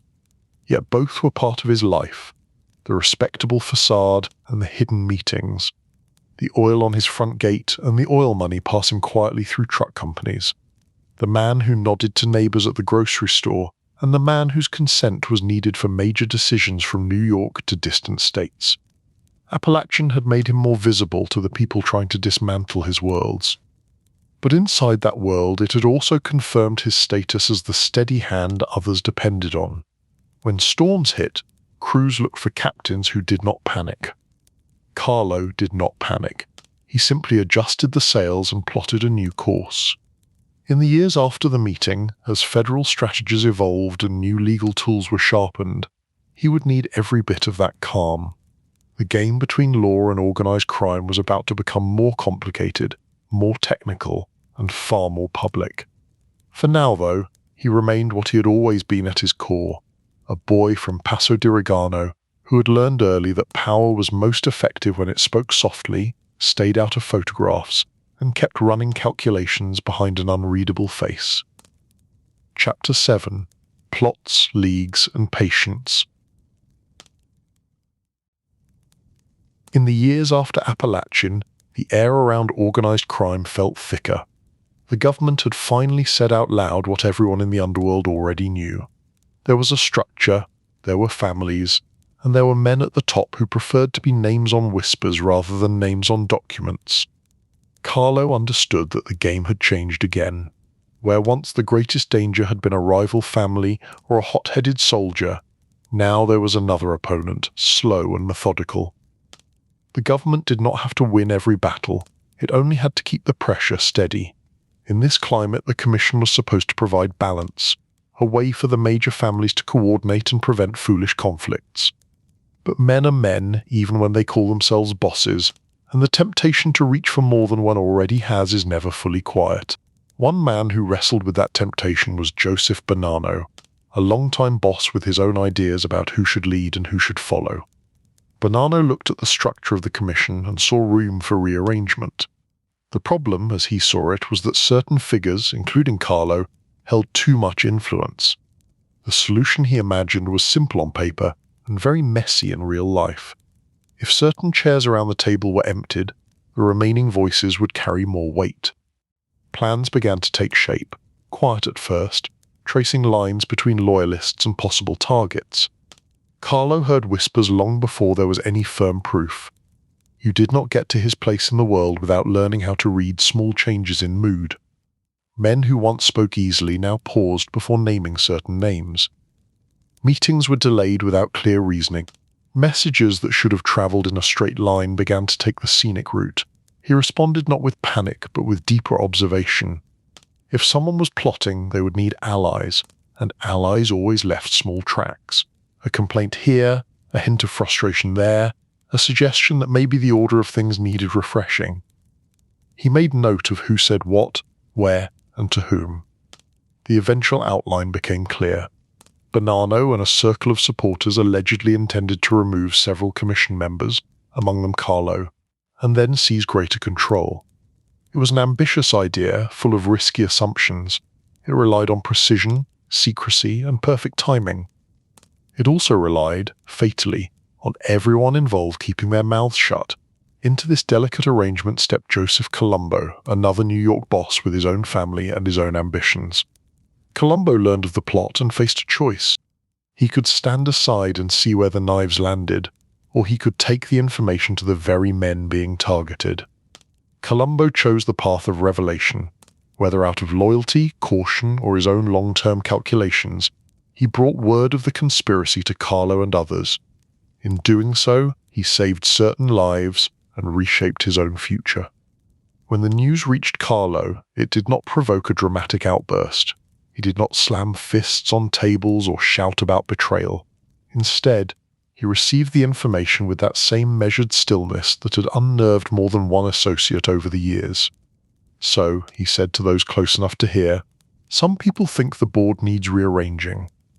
There was no satisfaction in his tone, only the flat acknowledgement of reality. Men plotted, others answered. That was the rhythm of their world, as inevitable as the tide. The revelation allowed the commission to move first. Bonanno found himself under pressure from multiple directions, legal and otherwise. His position weakened. Attempts to maintain power through clever maneuvers only dug the hole deeper. In time, he effectively removed himself from the front lines, and the crisis passed without the wave of unaliving that might otherwise have reshaped the underworld. For Carlo, the episode reaffirmed several lessons. First, that the most dangerous threats often came not from noisy rivals but from established colleagues who had convinced themselves they deserved more. Second, that information, when shared wisely, could deflate entire conspiracies without a single body in the street. And third, that owing a favor to a man like Joseph Colombo could become complicated. Colombo was not built in Carlo's quiet mold. He had a more extroverted instinct, a readiness to occupy space. When he later helped block a serious legal threat against Carlo, he further secured his standing as an ally, at least for the moment. Gratitude, however, did not blind Carlo to the risks of Colombo's style. That style came into full view when Colombo founded the Italian-American Civil Rights League. On its surface, the League presented itself as a civic group dedicated to defending Italian Americans against unfair stereotyping and discrimination, especially by law enforcement and the press. For many ordinary people of Italian descent, the message sounded appealing. They were tired of seeing their culture equated with crime in headlines and entertainment. The League organized rallies, gave speeches, and demanded that police and media stop using certain words to describe organized crime as if all Italians were involved. But beneath the public relations campaign lay an odd tension. Law enforcement and reporters looked at the crowds, the flags, and the speeches, and saw not just a community movement, but the spectacle of known crime figures addressing cheering audiences. Cameras flashed, television crews recorded footage, the line between genuine community activism and self-interested showmanship blurred. Carlo watched this with unease. He had spent his life avoiding microphones and cameras. To him, the sight of a boss giving public speeches in front of thousands felt like waving a red cloth in front of a very large bull. There was a touch of dark humor in it from his perspective. Men who once insisted the mafia did not exist were now marching in daylight, demanding that the government stop using the word. You could not both deny an organization and hold rallies that looked suspiciously like its company picnics. Still, he could not dismiss the League entirely. It did tap into real frustration among ordinary Italian Americans. Many had nothing to do with crime but felt judged by their surnames. Carlo recognized their anger, even as he winced at the way Colombo tried to harness it. Behind closed doors, he advised caution. He suggested that keeping a lower profile would do more for everyone in the long term. Cameras, once invited, were hard to send home. But Colombo had found a stage and was not ready to step off it. The League grew, its events swelling in size and spectacle. It all came to a head at a rally in Columbus Circle in Manhattan. The day began like many others. Banners, crowds, speeches in defense of dignity and against unfair labeling. Colombo, as usual, played a central role, speaking to the crowd as cameras rolled, presenting himself as both community leader and public critic of law enforcement practices. Then, in an instant, the scene shattered. A man approached with a camera. He looked like part of the press, one more face in the swarm around the stage. He raised the device. There was a crack of sound that did not belong to photography. Colombo staggered and fell, the world around him erupting in screams and chaos. People ducked, others ran, some froze in shock. The man who had raised the camera did not leave the scene alive. Whether by design or chance, the immediate chance to question him thoroughly vanished. Colombo survived the day, but not as the man he had been. He remained alive, yet unable to return to leadership. His body present, but his voice removed from the conversation. In their world, that was its own kind of exile. Rumours bloomed immediately. Some said radical activists were behind the attack, angry at his politics and police connections. Others suggested federal involvement. But in the quiet inner circles, many eyes turned naturally toward the Commission and toward men like Carlo. Had the League become too loud? Had the rallies been judged a threat to the delicate balance between secrecy and influence? Had someone decided that Colombo's public persona put everyone in greater danger? No official answers came. As usual, the truth lived in half-spoken sentences and shrugged shoulders. Carlo himself maintained an impenetrable calm on the subject. When asked by trusted associates, he would only say that attention, once again, had proved costly. In the wake of the attack, the League withered. Without its driving figure, without the same sense of momentum, it lost energy.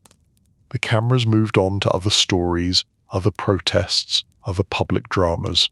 For the underworld, the lesson was simple. The more you tried to shape your image in daylight, the easier you made it for the world to watch you at night. For Carlo, these years were a test of his preferred method of control. Plots like Bonanno's, movements like Colombo's League, and the shifting pressures of law enforcement all required different responses, but they shared a common source. Each came from someone believing they could bend the reality of power to their own image. Carlo continued to believe in the opposite approach. You did not shout your importance from a stage.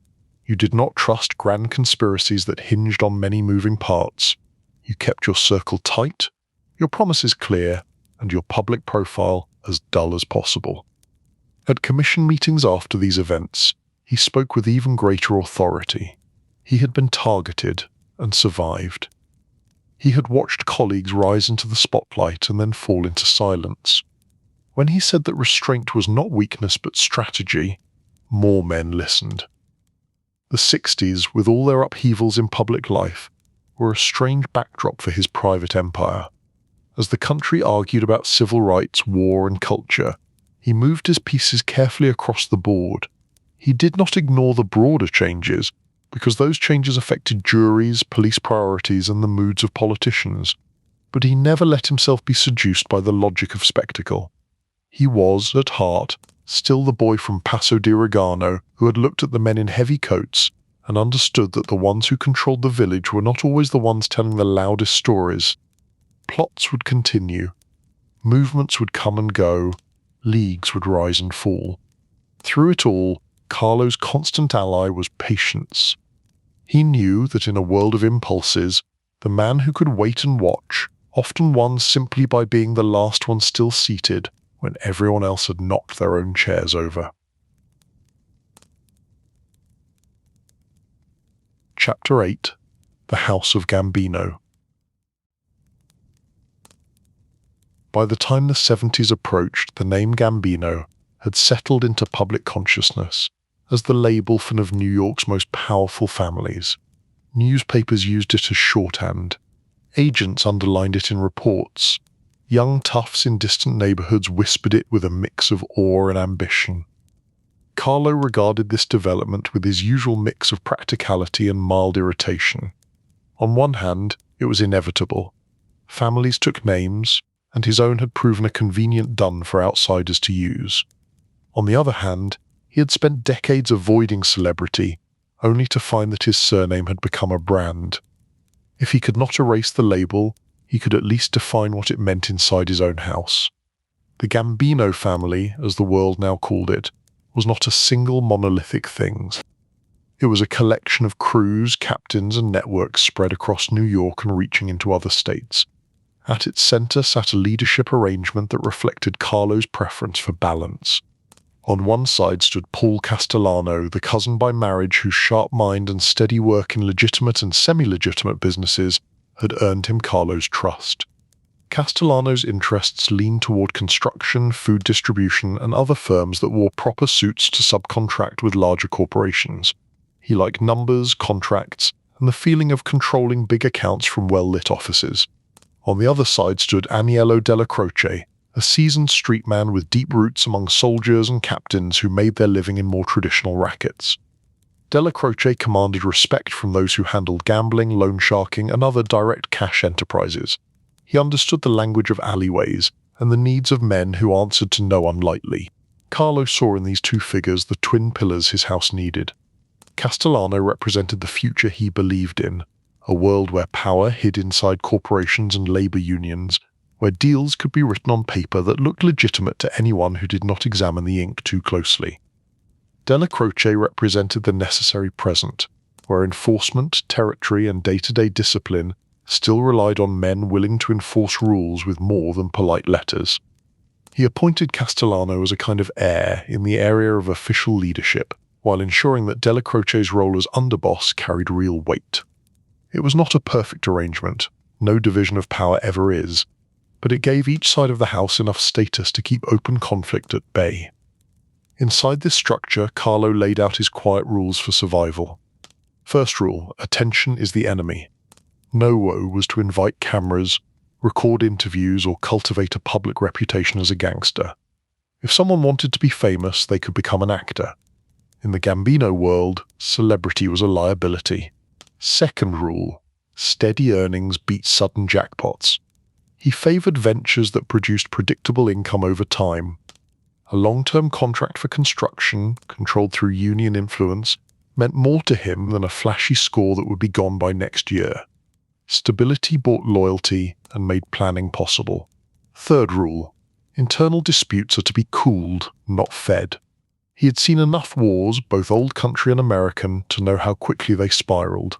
Captains with grudges were expected to bring their complaints up the chain quietly. The more blood spilled inside the house, the weaker everyone became in the face of outside pressure. To enforce these principles, he relied on a combination of rewards and quiet consequences.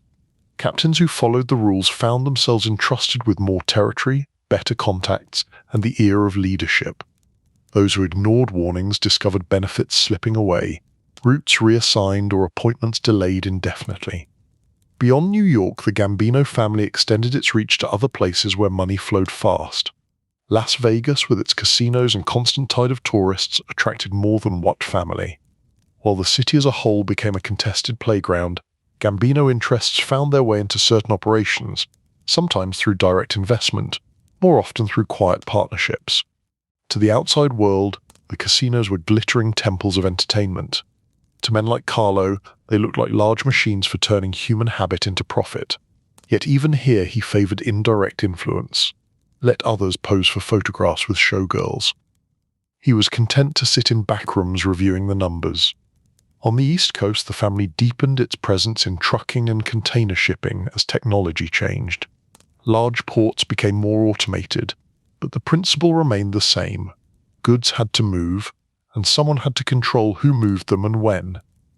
Where once a union leader could choke off supply with a strike, now a computer system might govern scheduling. Carlo understood that the men behind those systems could still be reached. A programmer or logistics manager might not look like a traditional ally, but their access was as valuable as a foreman's set of keys. Inside the family, he emphasized education of a particular sort. Young associates were expected to learn not just street rules, but also basic business concepts. They were taught how to read an invoice and how to interpret a profit and loss statement. It was not enough to be tough.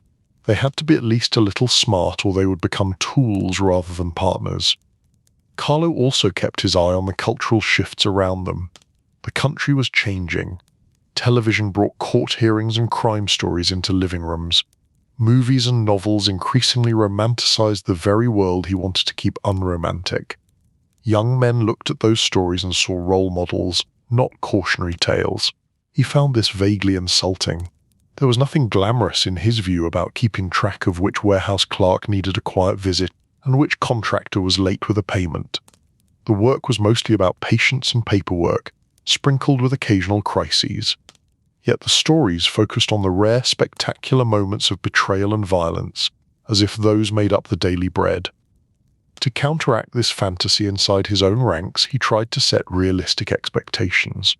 He warned young soldiers that if they lasted long enough, their reward would not be constant action but hours spent in overheated rooms discussing truck routes and insurance scams.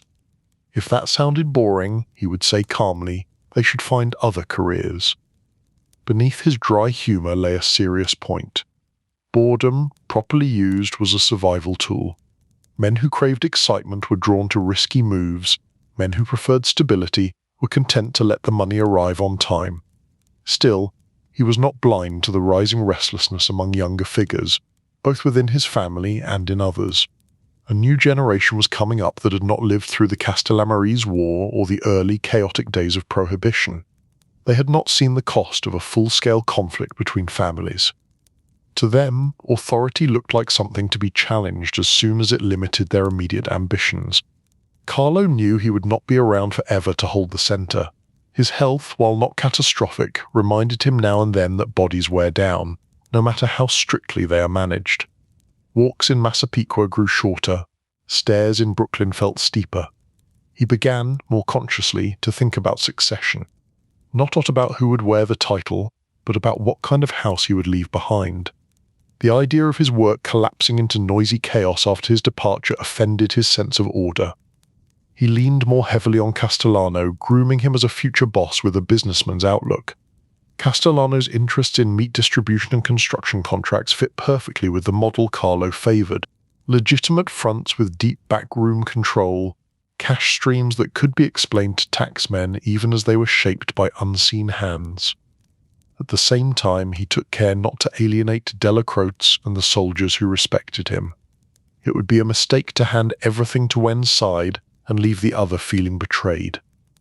He tried to build a bridge, reassuring street-oriented men that their work would continue to be valued and protected.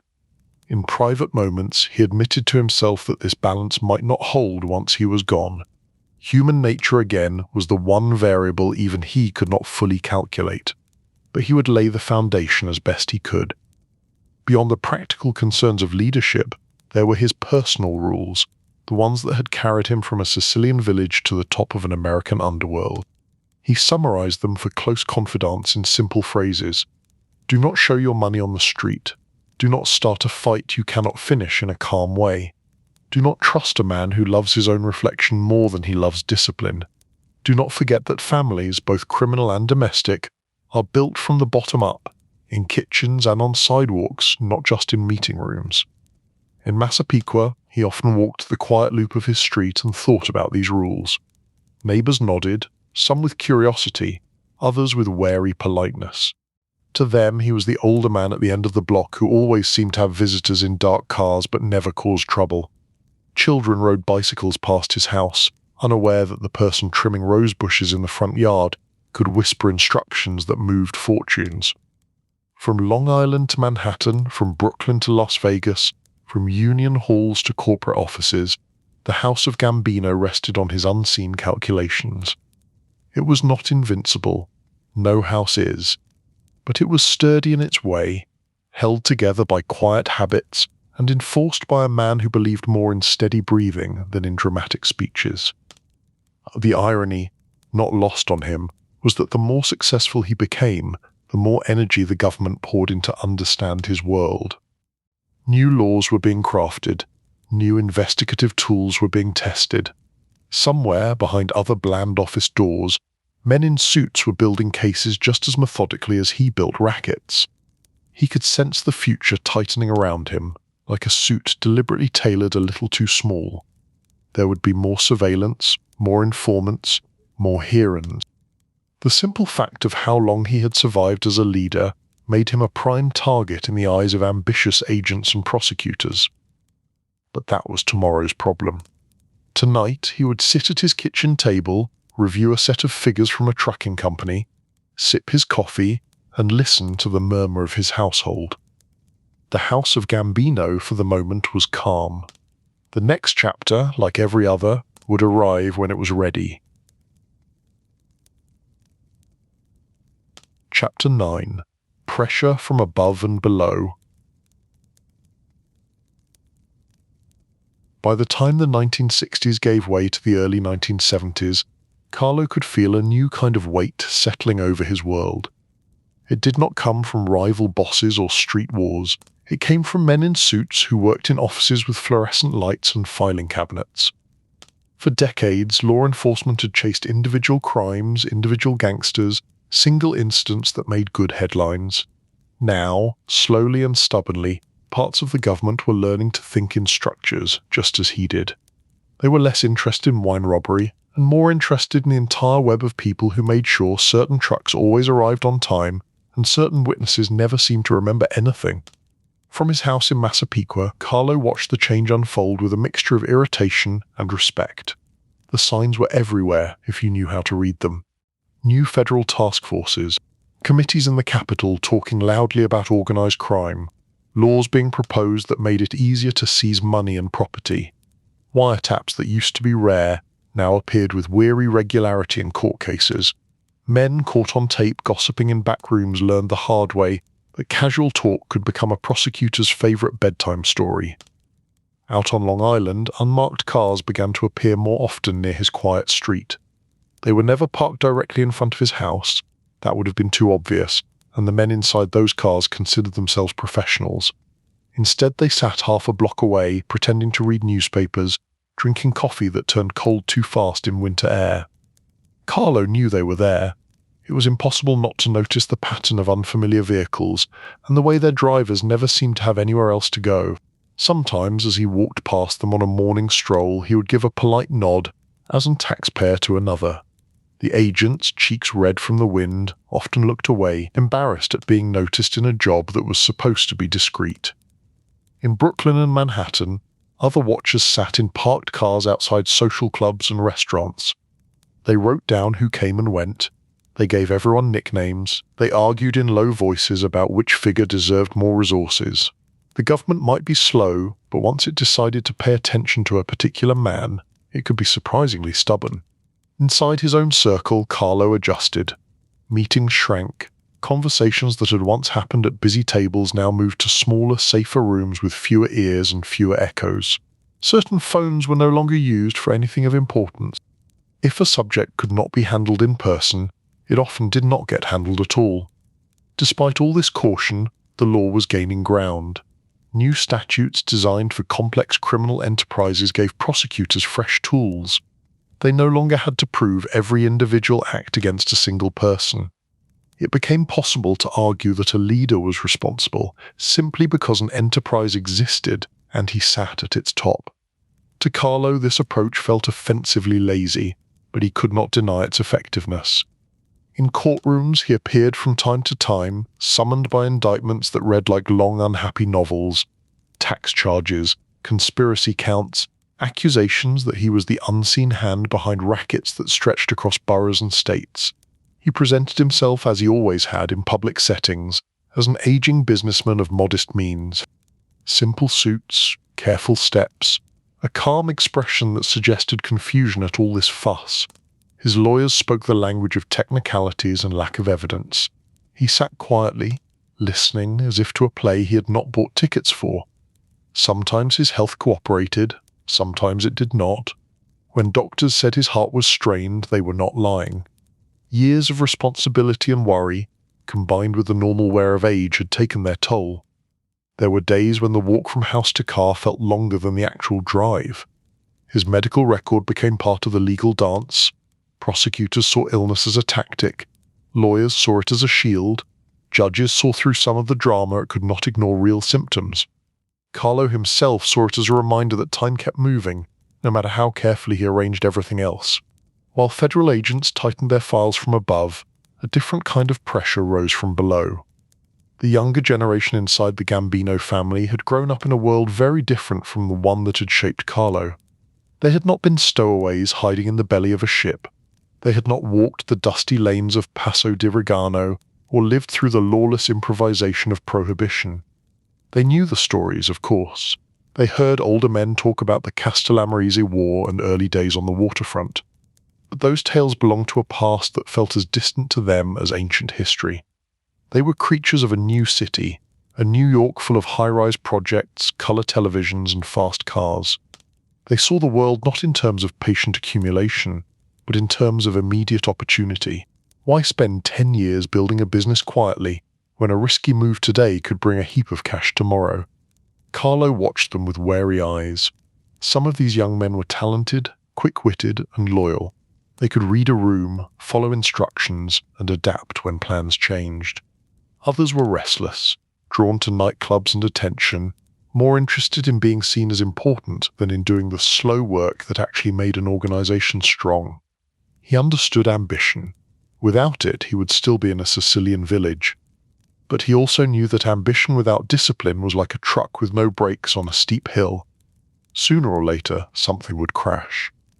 In the middle ranks of the family, captains like Paul Castellano and Aniello della Croce acted as translators between Carlo's old-world logic and the new generation's impatience. Castellano taught younger associates how to think like businessmen. He showed them that true wealth came from controlling contracts, not from waving cash in bars. He talked about profit margins, overhead, and how legal invoices could hide illegal arrangements. Some listened, others tuned out at the first mention of numbers. Della Croce, by contrast, spoke in the blunt language of the street. He reminded soldiers that rules existed for a reason, that the house only stood as long as its foundations remained solid. He had lived through enough hard times to know that when the top was shaken, it was often the men at the bottom who paid the highest price. Carlo relied on both of them. He also understood that their very differences could become fault lines after he was gone. Castellano represented the future he preferred, one in which influence hid behind corporate letters and legal contracts. Della Croce represented the loyal present that kept the money flowing and the discipline enforced. Keeping peace between those two currents was a daily exercise. Meanwhile, outside forces continued their slow advance. Federal investigators sent informants into places that had once felt safe. Some were small-time figures trying to avoid prison. Others were more significant defectors, men who decided that the promise of a new life elsewhere outweighed the code they had once sworn to uphold. Each defection pierced a hole in the wall of silence Carlo had relied on. Most dangerous of all was the growing realization within the government that time was on their side. A man like Carlo could avoid direct involvement in day-to-day crimes. He could insulate himself behind layers of intermediaries, but he could not avoid the simple fact of aging. Eventually, hearts failed, minds slowed, and somebody younger stepped up who might not share the same caution. In quiet moments, Carlo admitted to himself that he was fighting not just the state, but the calendar. His goal had never been to outlive every enemy. His goal had been to shape something that could endure beyond him, a house strong enough to weather storms he would never see. To do that, he needed to guide his successors as far as he could. Conversations in his later years often turned toward the future of the family. He spoke to Castellano about protecting the structure, about keeping business like operations at the center. He spoke to Della Croce about maintaining respect among soldiers, about preventing internal rebellions that could tear everything apart. To both men, he repeated the same core advice he had distilled over a lifetime. Keep attention low. When the government looks for a dragon, do not provide them with a parade. Keep the money steady. Surprises are for gamblers, not for people who want to die in bed. Keep disputes small. A feud that starts with 2 men can end with 200 in prison if pride is not controlled. He did not pretend these rules could solve everything. Human nature being what it was, there would always be someone who felt slighted, someone who wanted more, someone who thought he could rewrite the code by force. But Carlo knew that if his successors at least understood the principles, the family had a chance. As the early 1970s wore on, his health demanded more of his attention. He had good days when he could still walk his Massapequa neighborhood with a steady step and sharp eye. He had bad days when the weight of his own heartbeat felt like a stone in his chest. Doctors recommended rest. Friends urged him to step back. Even some within his world suggested that it might be time to pass the title and become an elder statesman, a figure others consulted but no longer expected to lead. In truth, he had already begun to do just that, in his own way. More and more big decisions were discussed with Castellano and Della Croce before being finalized. Younger men received their instructions from the next tier down rather than from Carlo directly. He became the quiet center, still essential but not always visible.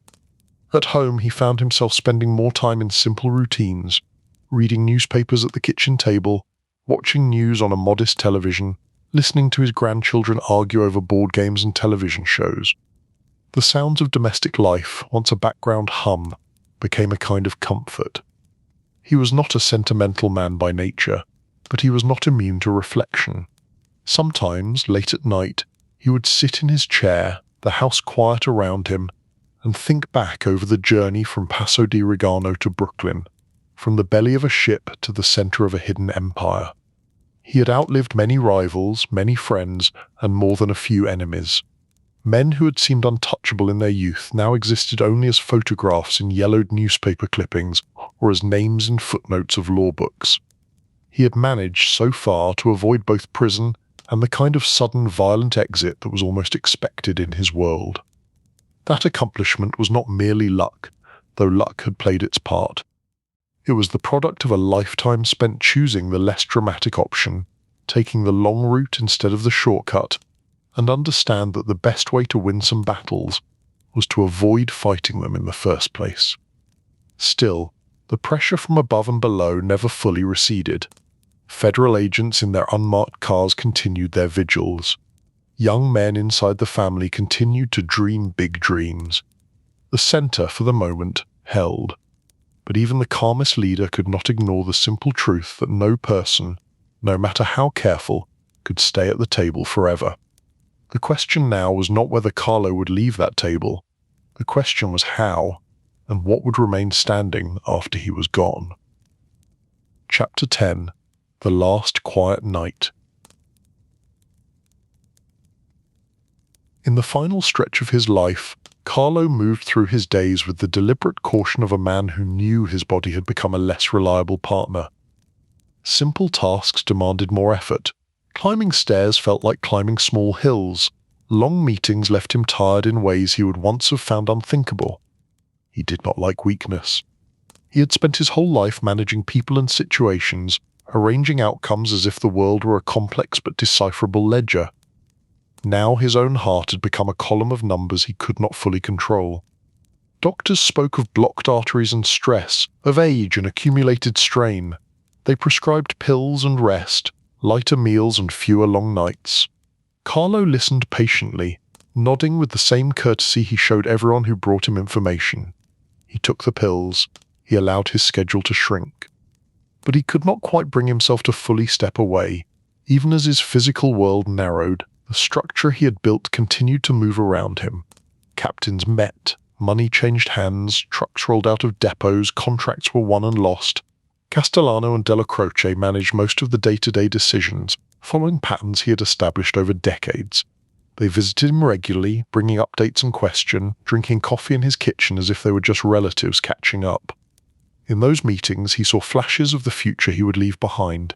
Castellano's careful explanations of business angles, Della Croce's blunt assessments of street moods. Between them, they covered much of what the family needed. Yet he also sensed the tension between their worlds, the subtle difference in how each man saw his place at the head of the table once the chair was truly empty. Carlo did what he could to smooth that tension. He encouraged respect in both directions, praised cooperation when he saw it, gently frowned on signs of rivalry. But he knew that the real test would come after his own hand was no longer on the scale. At home in Massapequa, the signs of his quieter life were everywhere. There was the worn armchair by the front window where he liked to sit and read. There was the stack of newspapers on the table folded back to articles about politics, business, and occasionally crime. There was the neat line of medicine bottles on a shelf, their labels full of long words and cautious instructions. Neighbors still saw him as the polite older man at the end of the street. He would shuffle out to collect his mail, nod to the man across the way raking leaves, exchange a brief word with the woman walking her dog. They rarely thought of him in connection with the headlines about the Gambino family that occasionally flashed across the evening news. To them, he was simply Mr. Gambino, a resident whose lawn was always trimmed and whose visitors were respectably dressed. The idea that he might be one of the most influential underworld figures in the country felt too dramatic for a street lined with modest houses and squeaky sprinkler systems. That was exactly how he liked it.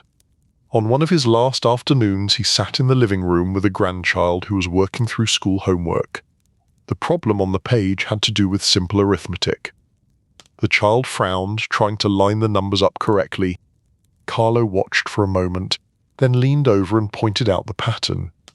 "If you move this here," he said quietly, "the rest becomes easier." The child nodded, eyes brightening with the small victory that comes from understanding. It was a minor moment, ordinary in every way, yet it encapsulated his entire approach to life. Move the right piece, clarify the pattern, and even complicated problems could become manageable. Later that same evening, as the house settled down, he walked a slow circuit through the rooms. Habit made him check small things. Was the back door locked? Was the stove off? Were the lights arranged in the usual way? He had spent so many years wary of surprises that even in his own home he preferred predictability.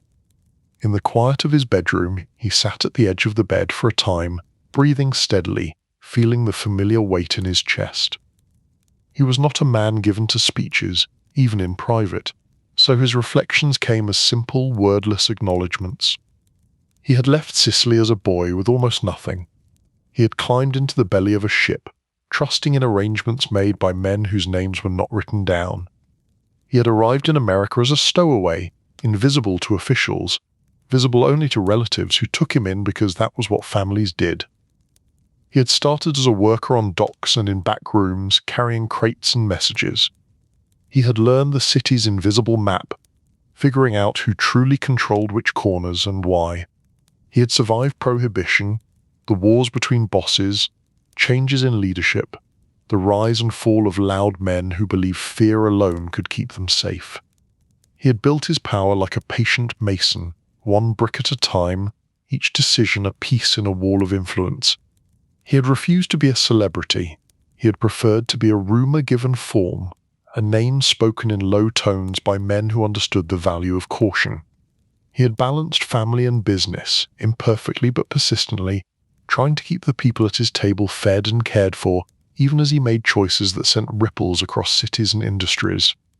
He had lived long enough to see his surname become a label for an entire organization, something he would never have predicted while standing barefoot in the courtyard of the house in Passo di Regano. And he had done something few in his world ever managed. He had reached old age without dying on a sidewalk or behind bars. None of that erased the harm his choices had helped cause. People lost businesses under pressure.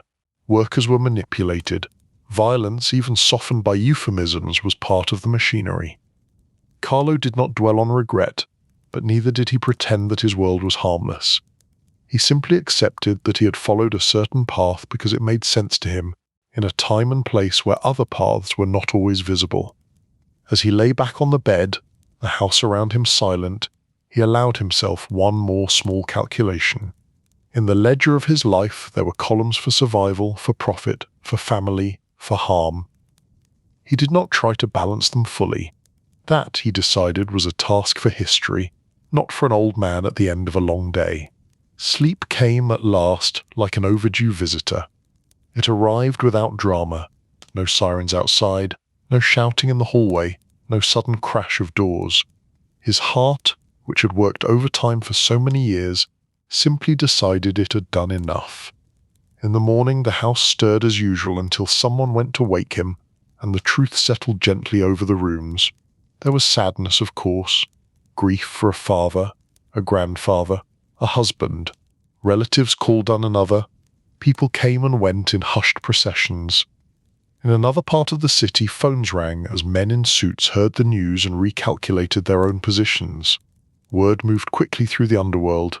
Don Carlo was gone.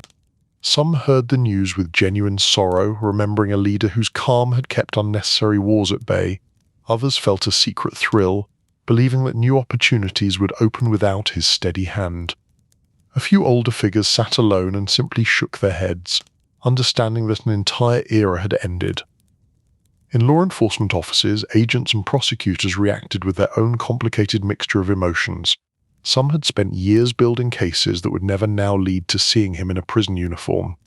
Others felt a kind of grudging respect for a man who had played the long game and nearly made it to the last page of the book still technically unbroken by their system. Carlo's funeral brought together a wide cast of characters. There were family members in black, eyes red, moving through rituals of farewell with the heaviness that comes when a household center disappears. There were associates in dark suits, faces expressionless, paying their respects while keeping conversations bland enough for curious ears. There were reporters watching from a distance, counting expensive cars and familiar profiles. Law enforcement was there as well, watching from respectable angles. They had no desire to disrupt a funeral, but they were not going to ignore an event where so many people of interest gathered in one place. Agents stood near the edges, pretending to focus on anything but the faces they memorized. As the ceremony unfolded, a quiet irony hung over everything. The man in the coffin had built a life around avoiding scenes like this, gatherings where everyone knew his name and presence. He had preferred backrooms and side doors. Now, in death, he had drawn more public notice than he would have ever allowed for himself in life. After the burial, people dispersed. Cars rolled away from the cemetery, merging back into normal traffic. Somewhere, a cashier counted change, unaware that the man whose passing filled the newspaper's crime section that day had once influenced the movement of goods that stocked the store's shelves. In the weeks and months that followed, succession played out as Carlo had always known it would. Castellano, long groomed as his preferred heir, assumed the formal leadership. Della Croce remained a powerful underboss, commanding loyalty among soldiers. The balance Carlo had tried to build held for a time, though the underlying tension never disappeared. Federal pressure did not loosen. If anything, it increased. The government had lost the chance to put Carlo on a witness stand, but it had gained years of experience and new tools that would soon reshape the landscape for other bosses. The world was changing, and the old code could not shelter anyone completely. Yet in a certain sense, Carlo had achieved the ending he always wanted. He had died in his own bed, in his own home, surrounded not by guards or policemen, but by the ordinary sounds of his household. No sudden spotlight, no siren-lit finale, just the slow fading of a life spent trying to control everything but time. His legacy, like most legacies, was a mix of myth and fact. To some, he became a legend, the quiet Dont who controlled New York from behind the scenes, the model of a careful boss. To others, he remained a symbol of the harm that organized crime caused to neighborhoods, workers, and institutions.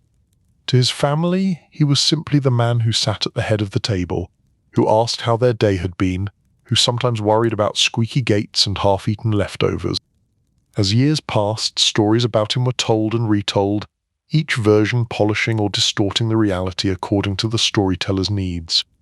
Movies borrowed pieces of his image. Books sketched his outline in more dramatic colors than he would have tolerated. The name Gambino moved from whispered circles into broader culture, where many people invoked it without fully understanding the man behind it. Somewhere in all those stories, the real Carlo remained, quiet and watchful, the boy from Passo di Regano who had turned observation into survival and survival into influence. In the end, his life was not a romantic saga of constant action, but a long, careful navigation through changing tides. His great talent was not in pulling triggers or delivering speeches, but in seeing patterns before others did and choosing the least flashy path that still led to his goal. For anyone lying awake at night, listening to this tale as a calm voice in the dark, perhaps that is the most useful part to remember. Power comes in many forms, so does danger, and sometimes the strongest person in the room is the one who says the least, watches the most, and understands that every choice, no matter how small, writes but more line in the story of who they will become.